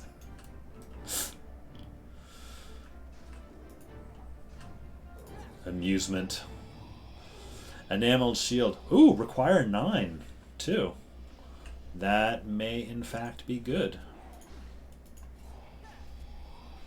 We will find out shortly. Had required 8. Nice. You know what? Here. Get distracted by a assassin. Get you up, and then I want to take a look at this shield. What do we have? I don't know that I've ever seen this skin before. Inscription reduces deep wound. Yeah, that's good. What is this? Hang on, what does this look like?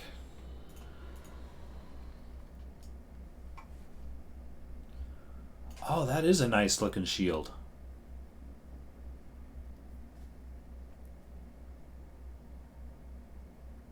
That is a good looking shield. I like that. I mean, it's got an inscription on it, so it's I mean, I like Maladon's shield, you know, the shield of the wing skin. But yeah, that enamel shield, that's a good design. I shall have to keep that and consider modding it and giving it to somebody. Oops, I should probably have my bow.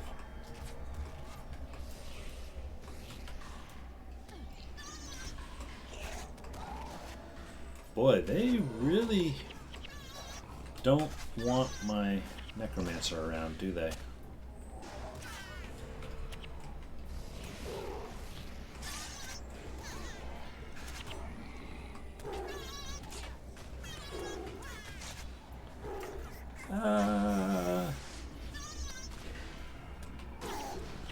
Give me more health. It's worth... Yeah, that shield's worth a good bit, even Q9. I mean, that one looked good enough. I'll probably keep. I'm sure I could find use for it. You can farm Q9 enamels outside Olafstead in normal mode from the ice imps. 300 to 500 A still. A being arm brace, I assume. I'm not an arm brace farmer, so I don't even really know what the worth is of it. I've just heard that they're like ectos. They're a high value monetary replacement, a high currency replacement kind of a thing. Oh hey, Nightbot finally remembered for me to drink water.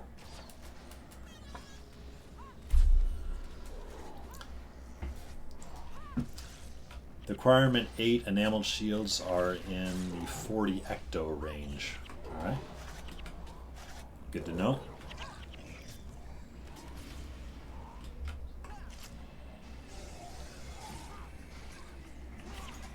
Ah, there's a ghost beater beagle in there.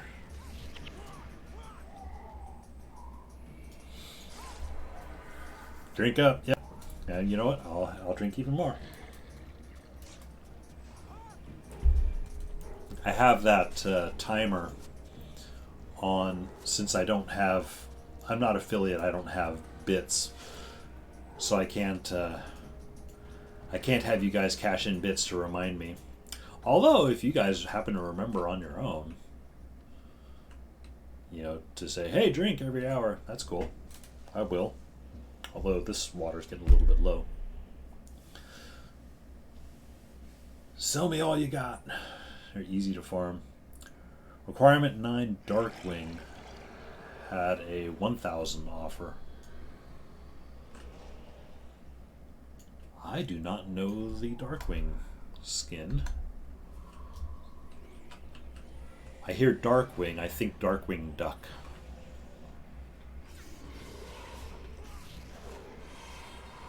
Classic show.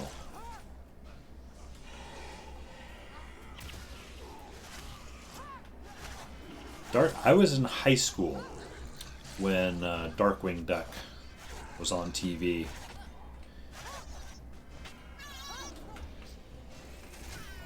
People be like, dude, you're too old to be watching these cartoons. And I'm like, fuck you. I like them.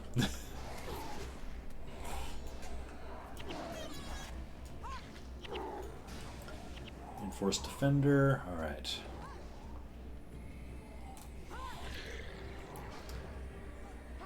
Darkwing and Enameled are expensive skins if low requirement. I might have to look into, farming some of this stuff. Although I've got so much, since coming back, I realize there's so much stuff to do. Like, oh hey look, there's going to be a gigantic ass battle here.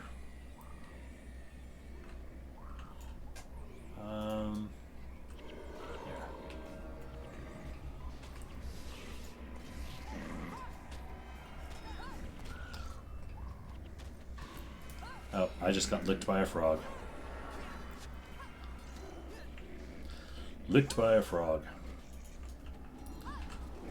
I started to hear in my head, licked by a frog. that Seal song. Was it Kissed by a Rose or whatever? It's like, but Licked by a Frog instead. If I could sing, I would have tried to come up with like a whole lyric version.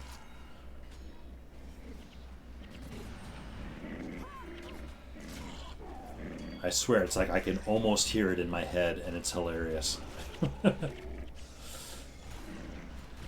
Oh, hey, we have another ritualist boss here to deal with. On top. Oops, I'm about to lose my pet.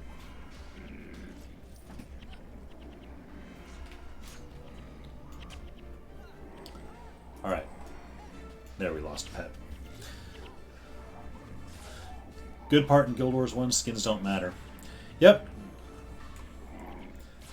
And Guild Wars 2, as I recall, it's like, you know, skins, it's all just cosmetic stuff. That's why I always liked, I jumped into the Guild Wars 2, you know, a week or two ago and took a quick look around, and it seems to still be the case that, like, the cash shop is just cosmetics. Some account services, I guess, like maybe increased storage. But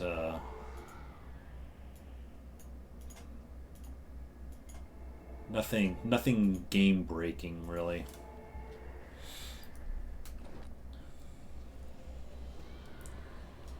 Don't you need to grind a lot in Guild Wars 2 for the best gear? Maybe. I don't know. I don't know if it's the case. Back when I was playing, I played for a year or two. And I was big into crafting. I crafted my way all the way up. So I was able to craft, you know, at least at the time, top level gear fairly easily. I mean, I had to grind a bit for it, but it wasn't horrible. Now again, that was, you know, 8 years ago. I do not know the current state of any of that, but it wasn't horrible. The bit that I actually really grinded for was actually a cosmetic skin, because I was playing a ranger, of course, and there was this bow that I really wanted. It was the same stats as a bow that I already had, it just looked cooler. You know, it had special effects on it and everything, so I really wanted that. But it wasn't stat-wise any different from a basic bow that I could craft, really. So it's like the onus is entirely on you to choose what you wanted to grind for, or what you figure your time is worth. And it seemed to be the same in Guild Wars 1 and Guild Wars 2. Like, I didn't need to get that skin. You know, I just happened to want to get it, and so I worked towards it. I'm probably used to Guild Wars 1 gearing up. The Dreamer, the one that shoots unicorns. It was not the Dreamer. Although, it was funny, after I crafted... no, it was... I looked it up the other day. It was kind of a ghostly bow. It looked a little bit like the Eternal Bow in Guild Wars 1. You know, kind of this ghostly looking one. And it's like... I think the short bow version of it was called like Winter's Bark or something like that. But I was crafting a longbow version of it.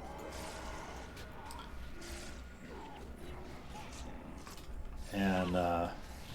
but once I did all of that crafting, got all that out of the way, I did consider going to craft the Dreamer for the unicorns, because I thought it would be funny, and because at that point I didn't have anything else to do in Guild Wars 1. That was about when I started falling off the game, though, I think. Because farming for to craft the Dreamer, it's like, yeah, something to do, but it wasn't something I really wanted to do or felt compelled to do, beyond it just being kind of a funny thing to do.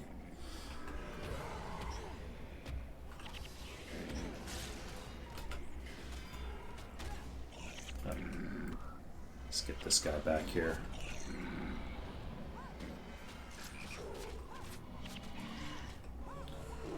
Oh shoot, we got patrolled.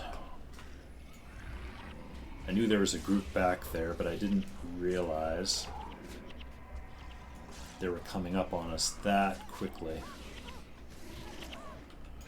Although they grouped up very nicely.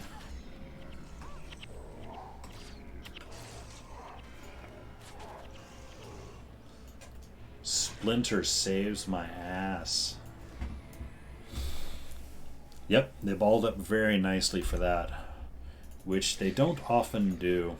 Sometimes I feel silly bringing Splinter Barrage around, especially with heroes, because yeah, the enemies rarely ball up as nicely as that for Splinter. But they just every now and then, magic happens.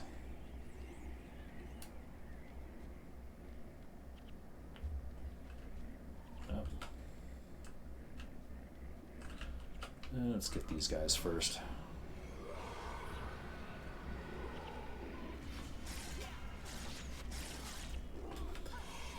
Oh, and we've got a big group coming in here. You guys please ball up as nicely as that previous group did.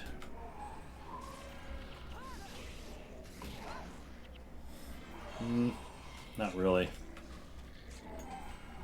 Well, here. Failing that, let's get rid of this ritualist here. Oh, this group is actually somewhat bald. Bald frogs.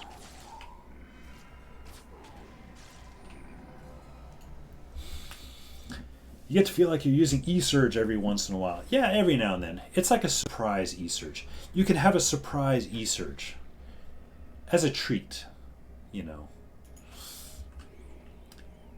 Should experience Foundry Room balled up. Oh, was it Foundry of Failed Creations? Is that a DOA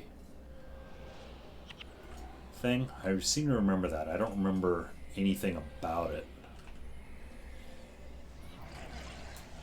In DOA, yeah.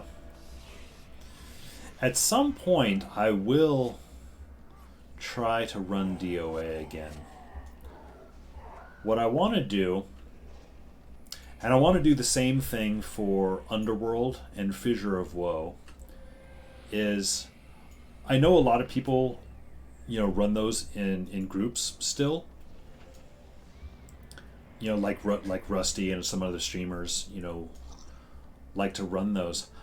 I want to go through kind of on my own because I want to remember, again, kind of like the dungeons, I want to remember what the layout of it is, what the quests are, what kind of all the mechanics are before I go and embarrass myself in front of a bunch of other humans, So, I don't want to be the slow one. I mean, I might well be the slow one, but I don't want it to be obvious, I should say. Nope, I've already got that. Is there nothing in here? It's just some traps.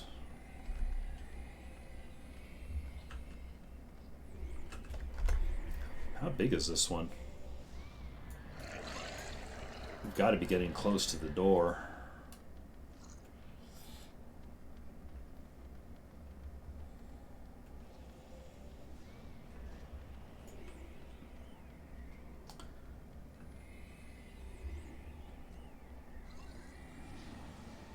Oh hey, there's Zimmons. We are at the end of the dungeon. Oh, this actually worked out well time-wise. I'm going to be a little careful here. I'm just going to pull these smaller groups.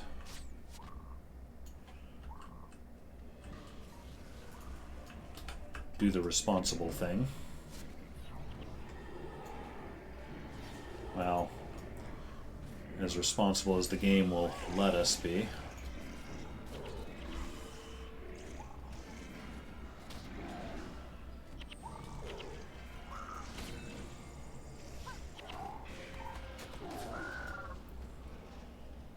Now, again, too early to say, but if I pull this off, I'll be very, very happy. Because that will mean I was able to do two hard mode dungeons in one day. Oh, we just aggroed the main group. The boss. Oh, nope, he just ran back. Cool. And now he's coming back to help. He can't make up his mind.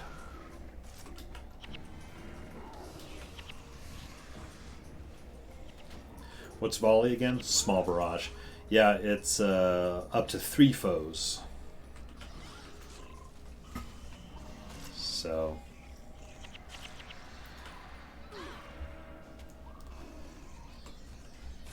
Zimmons.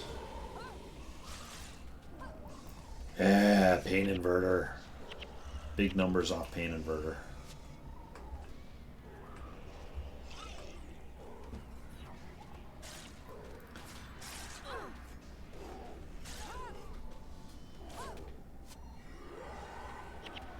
Here, have another one. Do another spirit rift. Yeah. Here you go.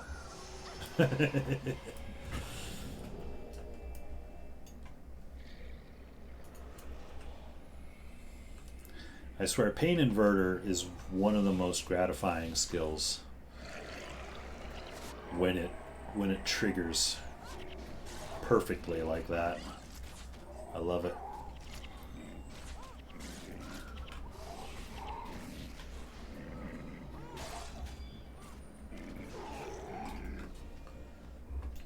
Is there another? Yep, there's another ritualist back there.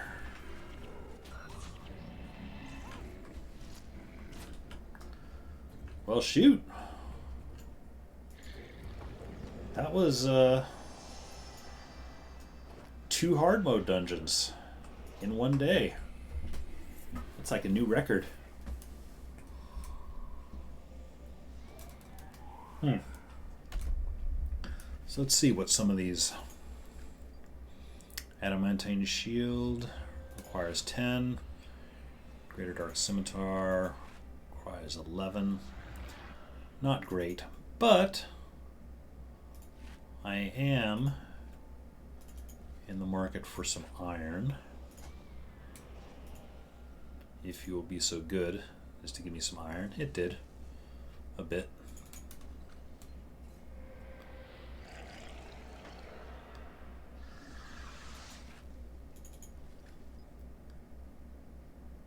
Oops. Requires 10.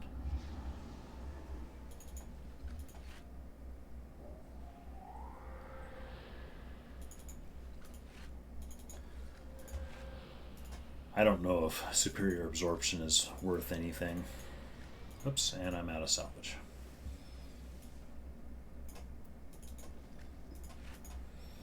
Alright, I'm going to jump back to... let's see, where to?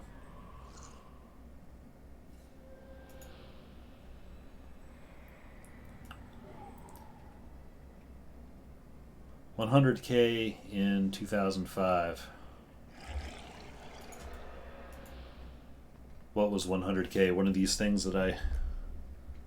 Oh, superior absorption? Maybe?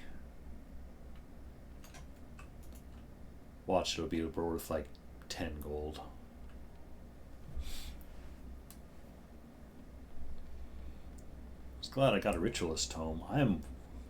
It used to... Oh, it used to stack. Yeah, that would have been cool. Now worth 10.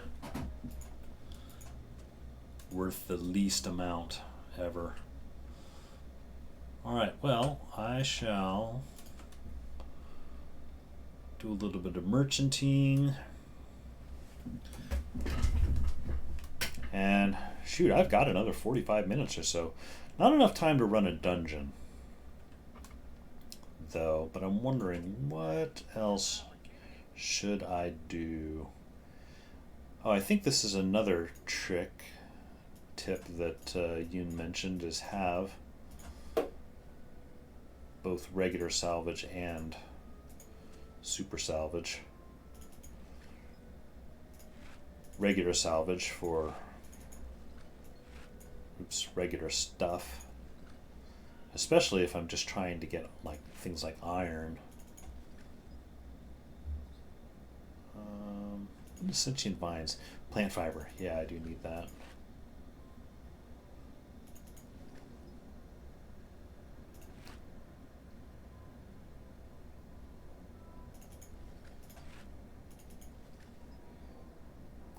I don't like that it's an extra slot in my inventory. What does amphibian tongue salvage into? Glittering dust. Doesn't really make sense.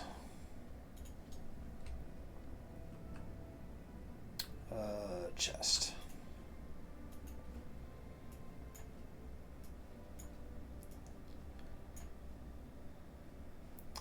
Oh, and tomes. Let's see. Just put that there. You can color scheme inventory. You know what? That's true. I seem to remember seeing that in the graphics. Was it graphics or general? There's a setting here, and I keep thinking when I'm not in game that I should turn it on. Show item rarity border. Yep. Yeah, that helps. Helps make things more visible. Oops.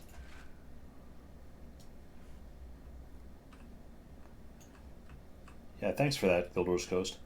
I knew, but could never remember. There's that. Sell some stuff.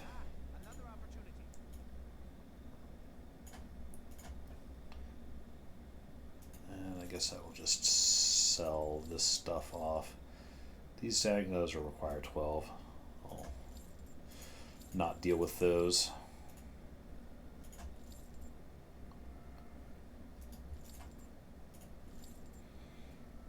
Keep those others around. Oh, and the iron. Yeah. I need to cave and buy another. Some people really don't like the feature for some reason. I think it's amazing. I almost wish it was a little more obvious, in a way. I mean, I get it. Almost like, you know, a full border, like the elite skill, to make it more obvious. Although, again, I don't know. I might it might bug me tomorrow. Like right now, I kind of not obvious enough. Too dark. Yeah, it is a bit. I mean, it does help. Like if you happen to be looking at something and you're really focused on the inventory, you can see it, but you're right, it's not super obvious. Well, I've got like another half hour or so before I should probably leave. I'm wondering what I should do. I know. Actually, let's see. What kind of Zaishin things do I have? There's a solo dungeon. Oh, you mean Franus Iron Toes? Is it Franus Iron Toes? You know what? Sure. Although that's boxing, isn't it? Is that the boxing one? Oh, Secret Lair of the Snowman. It is not Slaver's Exile. Franus Iron Toes Lair. It's in Gunners. Is this the one where you use the brass knuckles to fight? Because if so, I will not do that one. I'll need to practice with the fighting skills. Yeah, it's that one. I'll come back and do that one another day. Although, what does Magni the Bison have here? Oh, that's right. You could fight heroes, couldn't you? I remember that quest dimly. What I think I will do, actually, is... Oh, yeah, I was going to look and see if I had... Oh! I messed up and didn't complete the thing by turning it in. And I did the same... I missed the same step from a dungeon I ran when I did Darkrime Delves, because I forgot to turn in at the very end. I mean, it gets me a little bit of gold. It's not a huge thing. So I can turn that in. I have some mission quests I can do.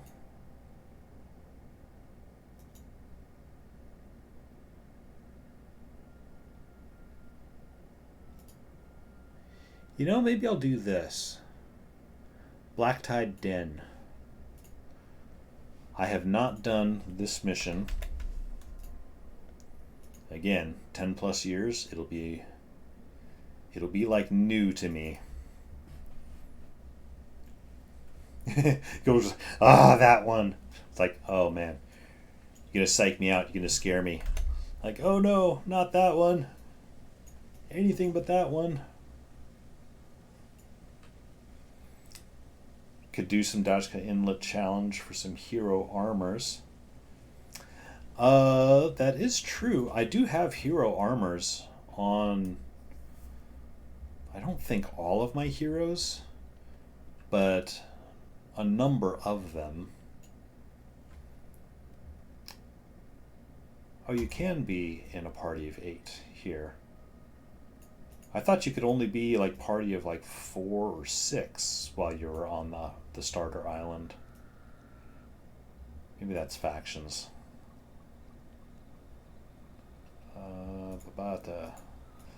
Looking for my mercenaries here. I was in Dashka Inlet 2 hours a week ago, only got 1 hero armor. Scam. Let's see. Yeah, I'll try this mission, and I'll try it in hard mode. Let's see. Corsair stuff. Sunspear's attempted to interrupt a meeting in La Tendabog between General Kayat of Korna and a group of Corsairs from Ironfist Crew. If you choose to enter this mission, you will witness how the Sunspears infiltrating the mission, posing as Corsairs. And discover the resulting outcome. Alright.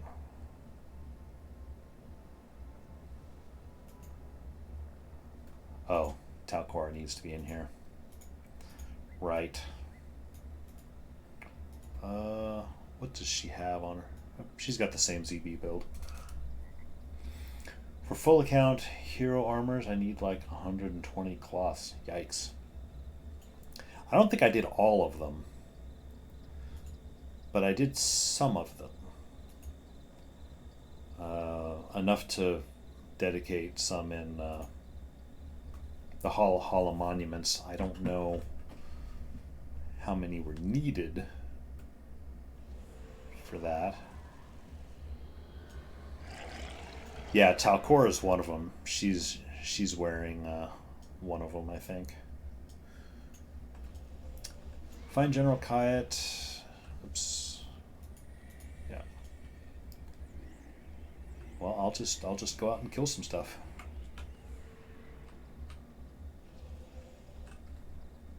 Oops. Cornin guards over there.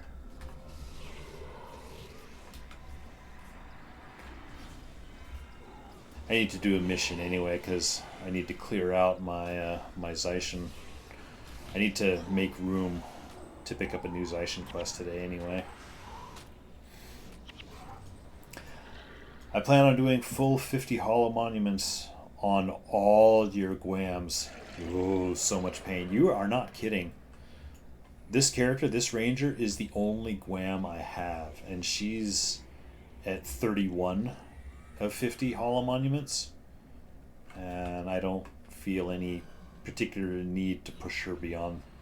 Basically, I got her to where I'd get all the rewards in Guild Wars 2, all the item things, but I didn't really care much about the titles beyond that.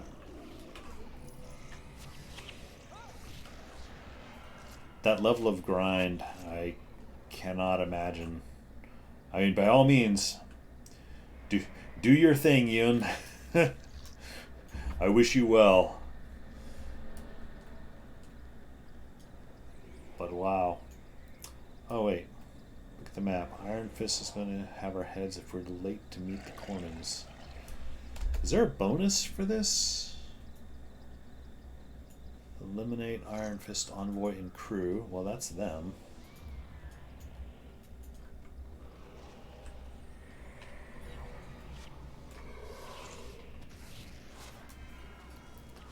I have I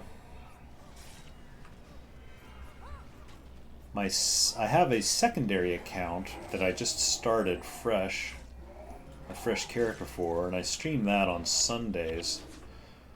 I'm planning. Right now, she's in the middle of cinematic. What's going on here? Unlock the bonus as we progress. All right.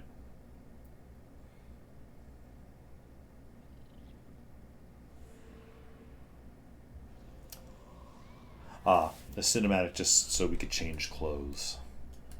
Bonus, clear Latenda Bog of the Wrinkle Monitors. All right.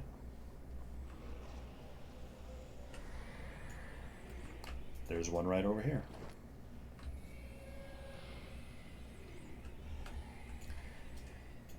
Yeah, I did not play the Nightfall quests a lot back in the day. It's I would say of them I remember them the least, generally speaking.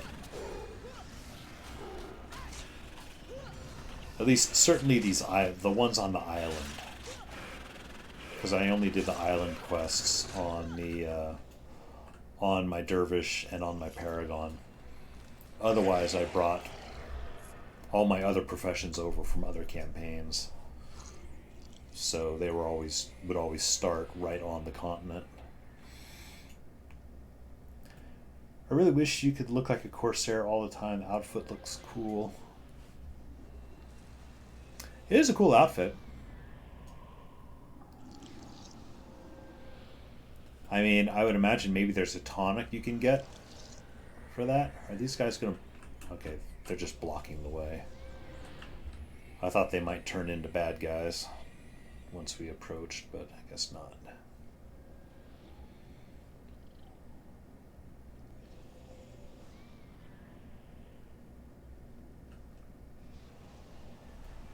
So I guess this is going to be like a miniature Vanquish in order to find these wrinkle monitors. Pretty sure there's no tonic for the Corsairs.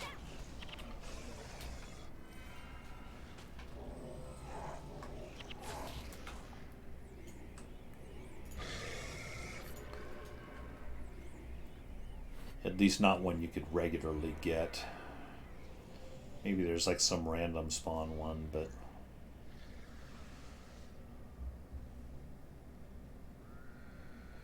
It does seem like that's something that they've got set up more in Guild Wars 2, is any and every like cosmetic you could want to dress up as, they've got it in the shop. You know, you can buy it in the shop.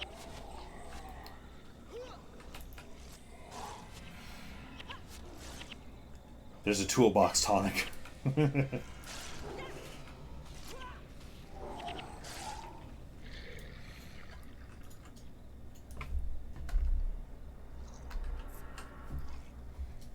see if there's anything back. Oh, nope, that's the way it came. So I guess we're going back through this group of stuff.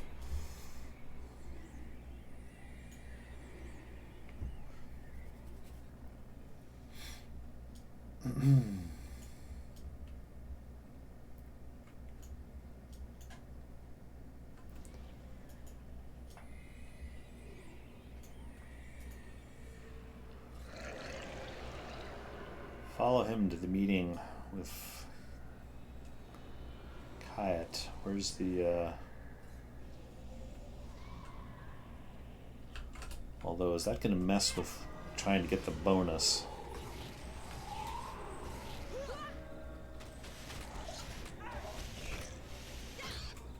Might have to peel off and explore around and vanquish. Did I get cartographer title? I do have a cartographer title on this character. And I'm vaguely proud to say that I did it without text mod or toolbox.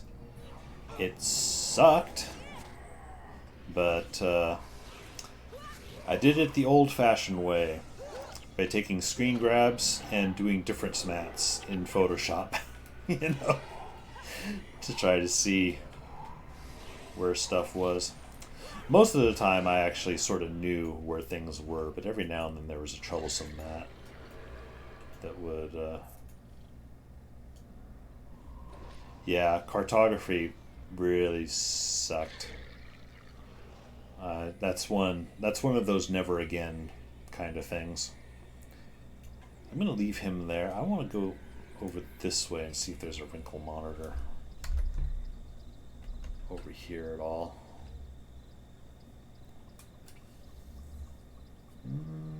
Doesn't look like it. Looks like they've got the way blocked.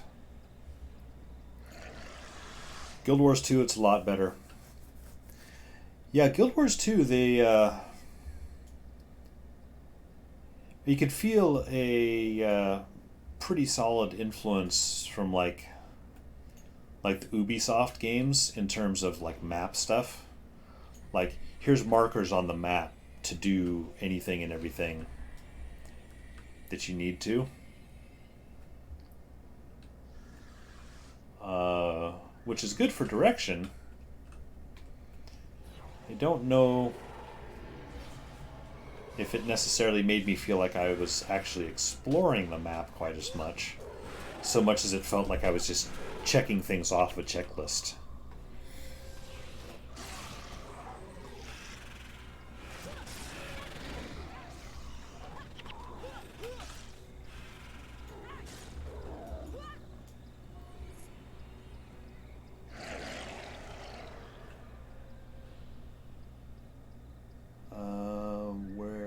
He's cruising off that way. There's nothing that way. I'm keeping half an eye out for those wrinkle monitors.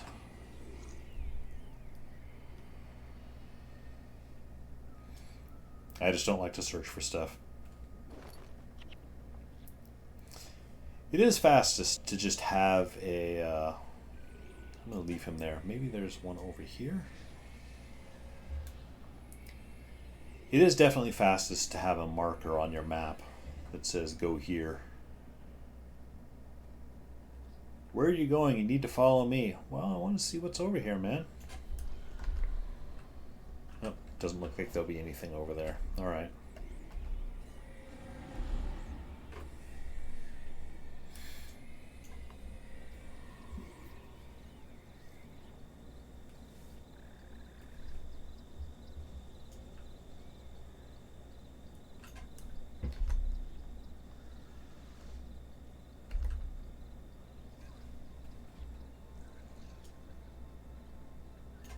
Yep, come on, lead the way. Scale Stampede. You know what? No. No, we're doing this. We're doing this. I've got Splinter. It'll be fine.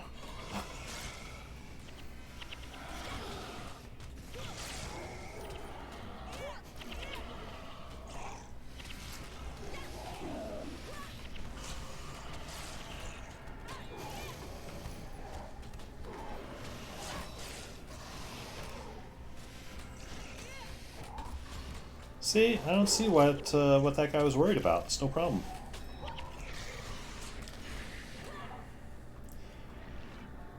You ever trolled Temple of Ages at the tree? I can confidently say no, because I do not know what that means. What is trolling at the Temple of Ages?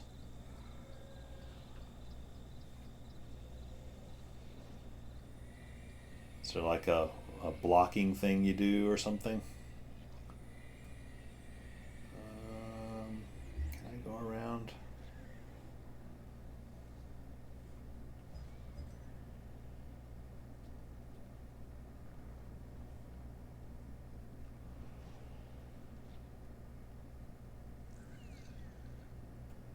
Looking, we've only found the one wrinkle monitor so far. I don't know where the others are.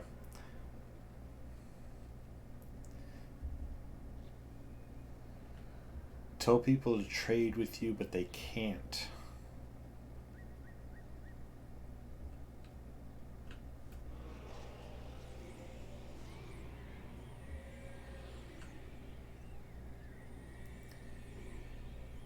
I'm not. Yeah, I'm not sure what that means. Is there like a special glitch or something? Like if you're positioned next to a tree or something in there, people can't target you to trade or something?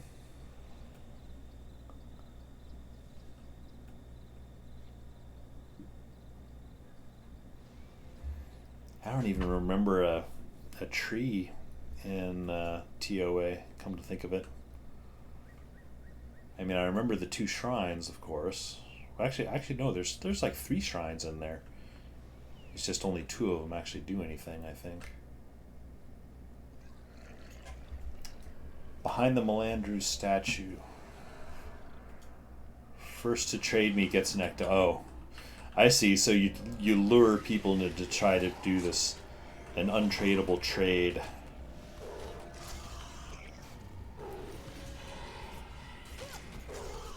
Never had anything like that.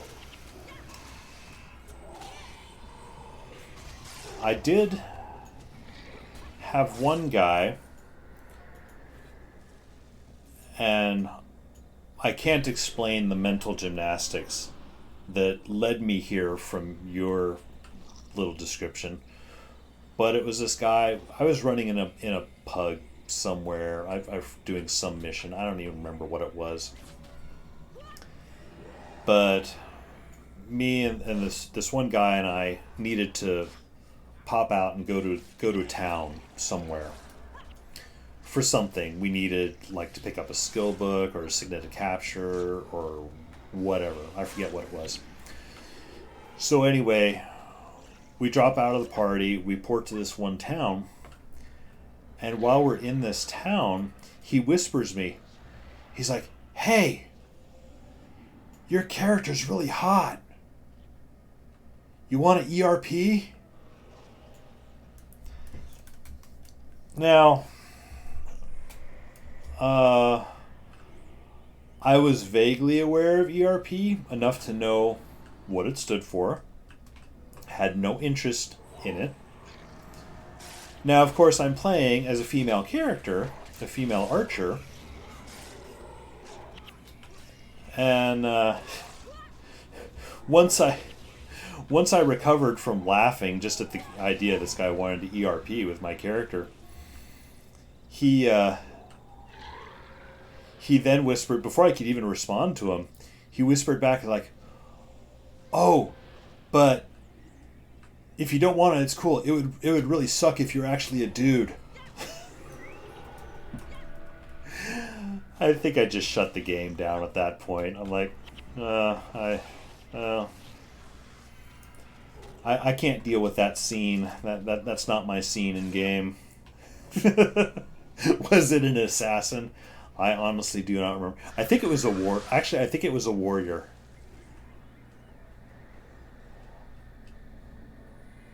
But I could not be sure. But yeah, it's just some guy randomly wanting to ERP my ranger. Like, nope. Not going to do that. We're not going to go down that road. Was it an assassin? Not that guy. You have had a run-in with someone of a similar mindset, it seems. For years. Aw. And here I thought I was special.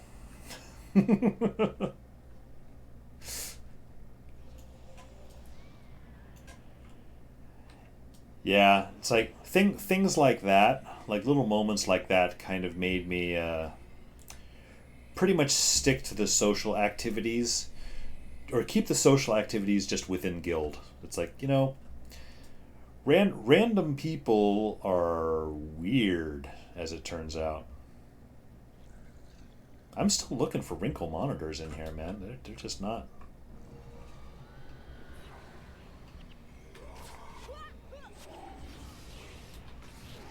This might take a little while. Although I'm going to be running out of time here. I might have to give up on the bonus, which would be a bummer. Oh, there's one. We have a wrinkle monitor.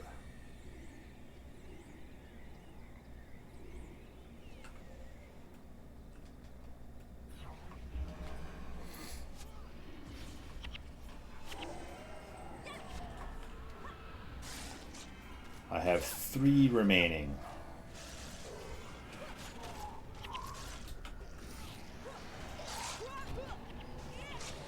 Face 2 necro bosses yet. In this mission? I do not believe so.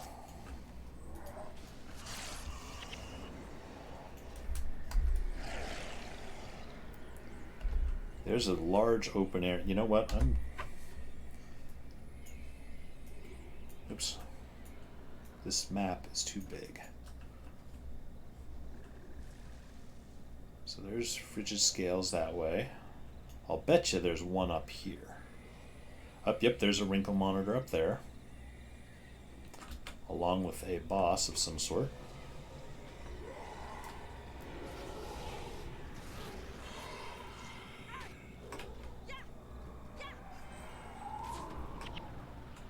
And we just aggroed everybody and the whole world. But I'm not hurting. Not yet. Not too worried. Famous last words. I know where there are, but I don't want to spoil it, so I'll keep it to myself. Alright. I appreciate that. I may call out for help at some point, but I'm not quite to the help point yet. I appreciate your restraint there. Even if it does mean you're sitting at home watching this and it's like, no, dude, left, back, no, the other way. Actually, I didn't even need these guys. I'm going to check over here just to make sure this area is clean. It really is kind of a mini Vanquish. Yeah, nobody knew when it was new. That is true. You pretty much had to do this, just search around.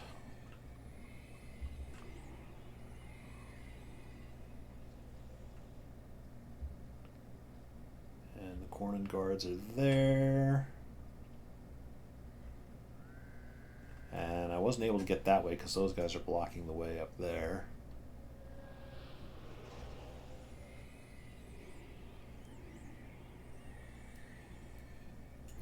Oh, water. Water time.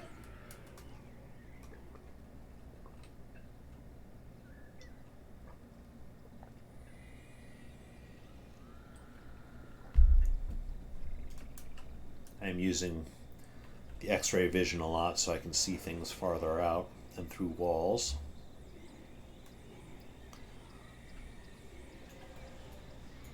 about down, maybe down here something. The main game is Hearthstone these days. So Hearthstone, that's a CCG, isn't it? Pretty much. I mean, computer. Obviously.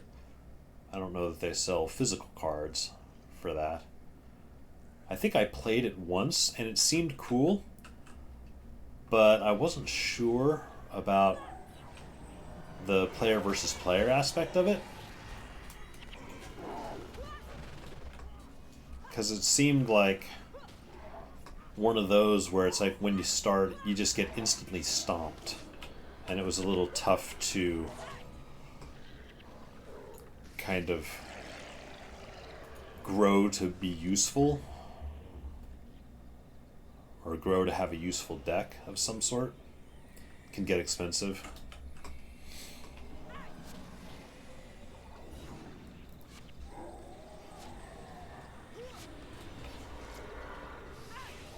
I was mentioning earlier in the stream, I played, there's a CCG version of Pokemon that you can get play on computer that's, I actually really enjoyed there for a while. There's maybe a back way there. I'm going to check up here first. Expensive is relative. Yeah, that's true. I mean, for all things.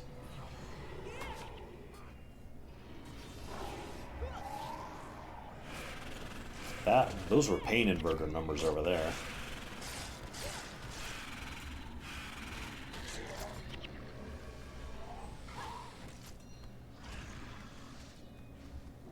There's nothing there. Is there maybe... That is not a way. Well, I guess I'll go down this back way over here.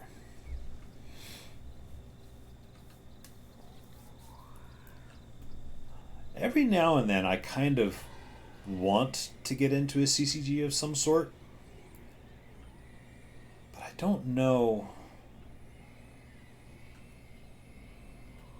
I haven't found anything that I really care for all that much, although I also haven't explored too much either.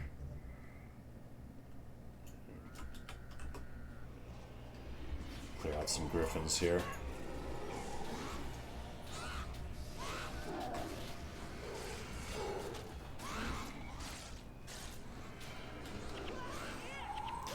Get stomped hard because lack of cards. Yeah. That was pretty much my experience. And, it kind of turns you off the game a bit, or at least it did for me. It's like, well, how am I supposed to get the, better cards if I can't actually do anything with them? I'm sure there's a way you can, slowly earn some money that would allow you to at least buy some extra starter cards, but it seemed like a bit more of an uphill battle than I was up for at the time.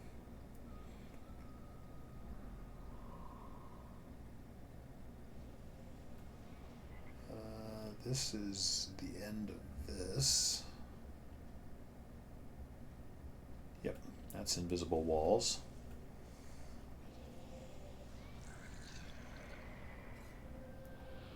Yeah, pay. That's how you get the cards. You have to pay.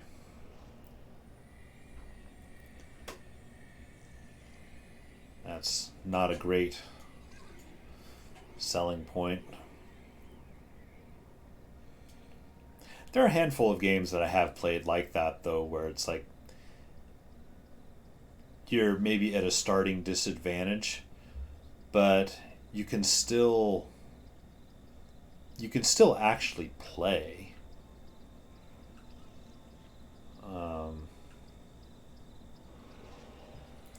It's like $250 every 4 months to be competitive. Wow.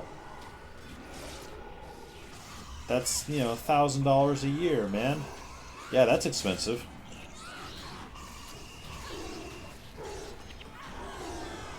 That's that's a little bit more than I will spend on my video game habit.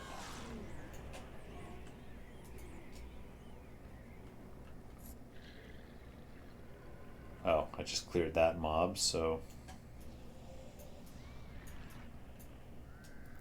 Oh! The wrinkle monitors are up here, I'll bet. Although, wasn't this area blocked off? By, Yep, there. Alright. I'm...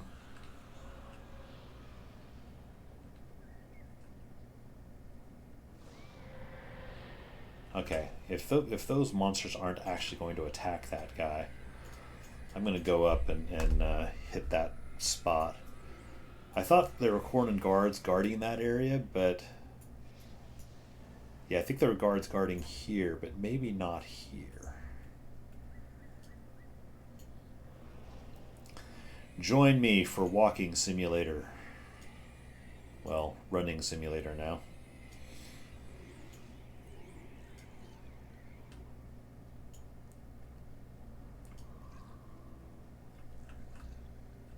Oh, hang on. Hang on. Are these just scale, or is there another one over here? Still got Pokemon and Yu-Gi-Oh cards.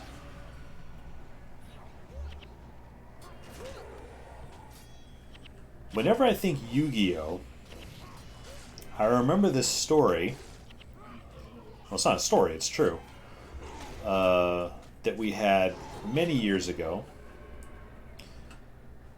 At my work, we had one of those giving tree things where you could, kids would put up, kids in need will put up like what they want for Christmas and things like that. And this one kid put up something about Yu-Gi-Oh. And we picked it up and we went to Toys R Us. Toys R Us was a thing at the time. For one. We went there and we didn't know anything about it. I knew vaguely it was a card collecting, type game thing. And so my wife and I were at this Toys R Us and we're looking at the Yu-Gi-Oh stuff, and I don't know what's good or what's bad, what this kid might want. But there was this kid just cruising around the Toys R Us, and he happened to be in the same area, and he was looking at Yu-Gi-Oh stuff. So we, and he saw that we were looking at Yu-Gi-Oh stuff, and he was kind of surprised, like, whoa, there's like grown-ups looking at Yu-Gi-Oh stuff. So we started talking to this kid, and we told him what the situation was. Yeah, we've got this giving tree thing. There's a child out there who wants Yu-Gi-Oh stuff, and we don't know anything about it. Hey, you're a kid who likes Yu-Gi-Oh. What do you think this kid would like? And this kid's eyes, he just went wild, just went huge, and he just started this massive Yu-Gi-Oh info dump on us because he had never had adults ask like about Yu-Gi-Oh, about his like favorite stuff. So, it was like his time to shine. And yeah, he just unloaded a lot of info on us, and what this kid would in need who would probably want and all this stuff. And we're like, oh, okay, yeah, great, thanks. And then this kid's mom comes around the corner and sees, her son talking to these two strangers. And this is like, oh God, what's going on? What's going on here? And we all explain. It's like, no, it's like we she was like, is my child bothering you guys? And they're like, no, quite. We actually asked, this kid his expertise. And this little kid is, stranger danger. I'm sure that was something in her mind as well. But no, we quickly explained, no, we're asking this kid's expertise in the area of Yu-Gi-Oh. because we've got this giving tree thing. And the kid is just standing there and looking like so proud. He's like, yeah, Mom. I told you my skills would come in useful one day. It was pretty funny. Wife and I still remember, oh, hey, there's a back door here that we could have gotten in. But yeah, I'm sure stranger danger was probably also an element there.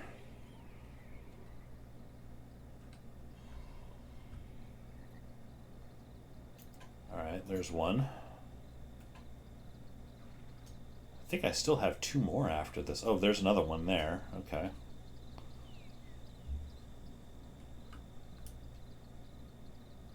This one does take you off the beaten path, doesn't it?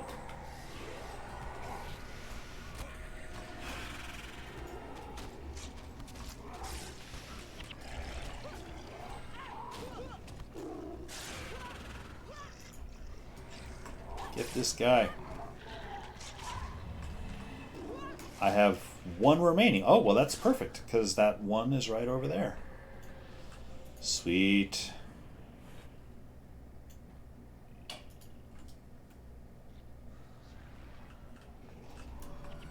And then I can go back and finish out the quest. And then it will be time for me to go feed cats. They're probably inside right now, wondering where the hell I am. Why hasn't he fed us?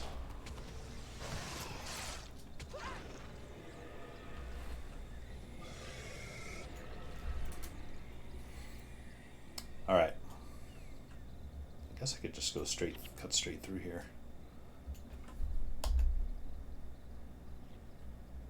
Have 0 remaining. Yes, thank you.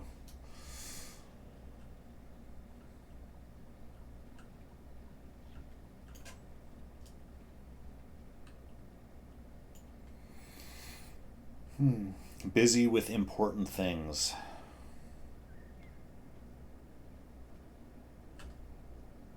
Captain says, where are you going? You need to follow me.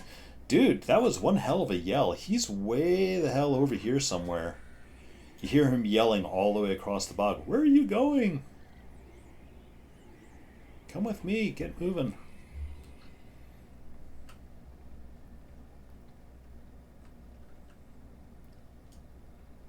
I am doing important things.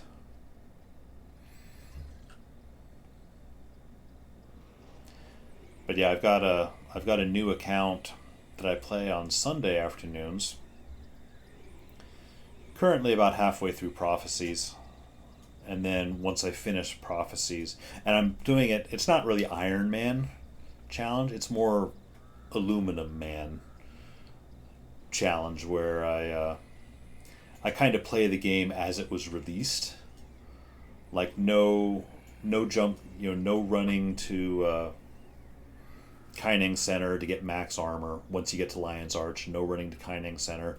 No going to Kamadan to get heroes or Eye of the North. Wait a minute. I'm not watching my map.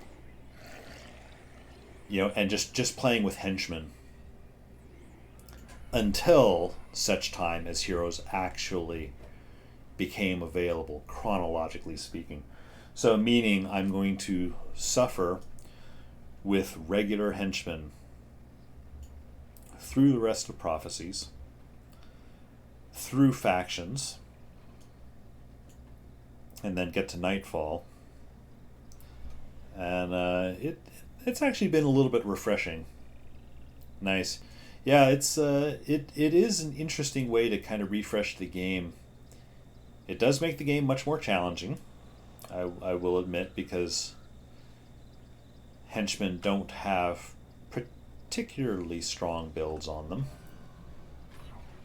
on their own, and I can't control them. So I just got to trust that they're going to pick the right thing. It has been amusing to watch, seeing how some of the old things you remember, like Elysia running around, trying to face tank more. Actually, no. To be fair, she's not trying to face tank. It's just that everything just goes for her, and she just ends up running around beating them everywhere. All right, where's this Captain Blizzard's guy? Faction tends are pretty strong, some at least. Come on, guy. It's just ahead. Oh, there he is. All right. I don't think we need this anymore. I do need some water. Oh, this guy's just going to keep walking through us.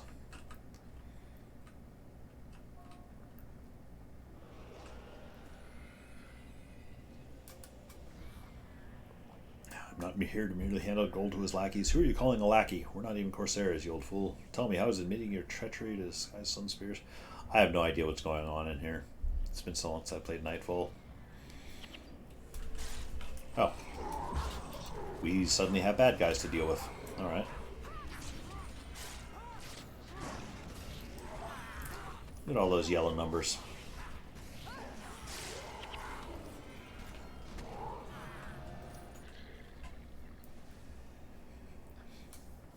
Earth Henchman, MVP in factions.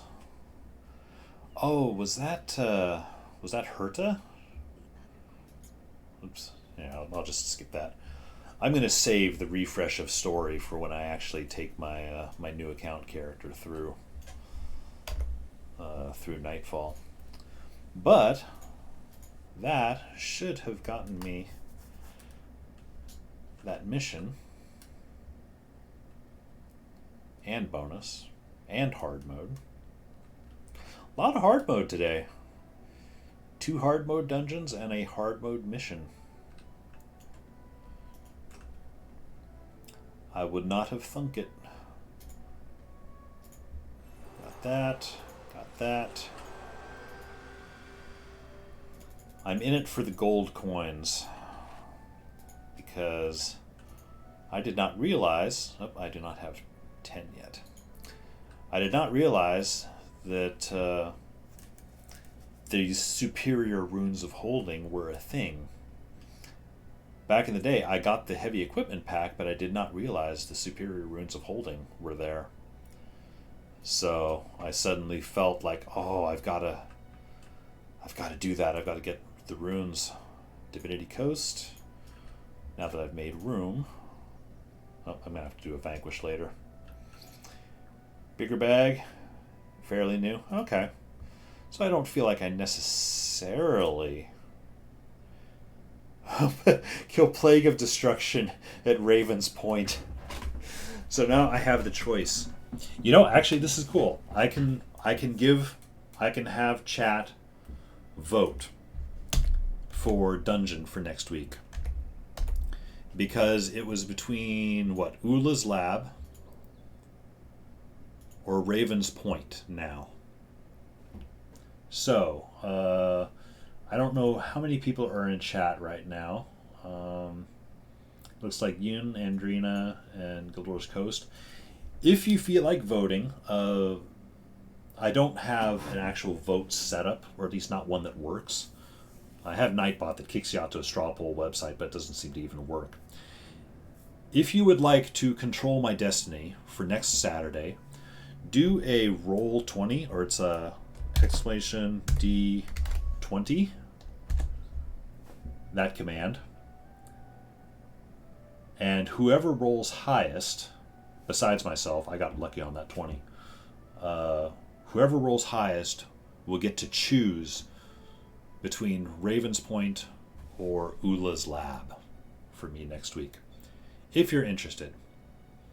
If you're not interested, I'll probably just Guild Wars Coast, roll to 15. Alright. I don't know if Yoon or Andrina are watching, but if you are, feel free to roll a d20. Otherwise, it goes to Guild Wars Coast by default. I should have a timer, like a little countdown timer, 1 minute. I think it might be just you, Guild Wars Coast. So, of those two dungeons, Raven's Point or Ula's Lab, which one do you think I should tackle next week? And in hard mode. That'll be the goal. Is I'll try to do it in hard mode again. Andrina. Andrina rolled a 15. Okay. You want it hard or very hard? Okay. Well, before you say anything, Guild Wars Coast and Andrina, go ahead and try rolling again. There is a little 5-second cooldown between users, so I was not expecting a tie. I also have a D100, but that's maybe excessive. Ghost rolled a 3. Oh, I'm sorry. Oh, you never know. Andrina might roll a 3 too. Or a 1 or a 2. It's possible. You want to give her another shot there, Andrina?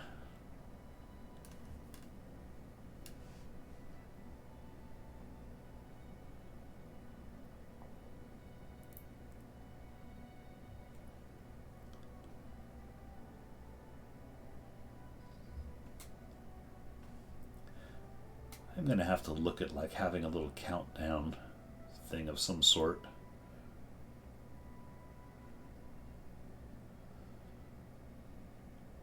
Actually, I think Andrina's the one who picked Heart of the Shiverpeaks for me last week.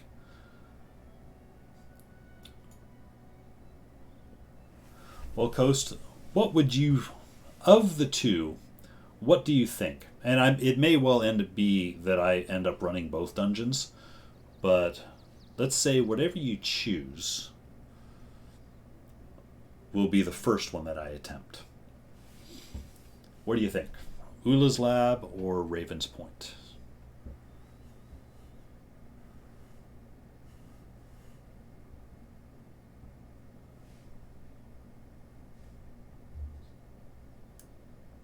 Oh, I just realized I'm in international.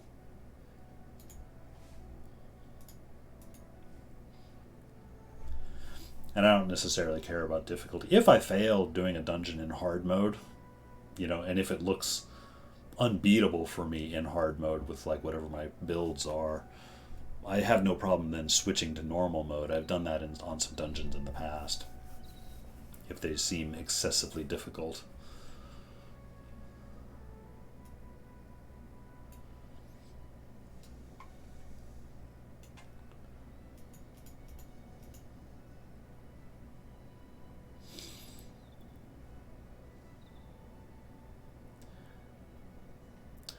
Ula's Lab to not be morally destroyed from the get-go. So I'm assuming that what I'm reading from that is that Raven's Point hits you hard right out of the gate. All right, Ula's Lab. I'm good with that. I shall plan on Ula's Lab for next Saturday. I am going to check. Let's see if there's anyone to raid. I wonder if Swanee is still streaming here. Destroyers can hit hard in hard mode. That is true. Let's see. Who do we have? Sintier is going. Armbro is going. Why isn't Armbro showing up in my list?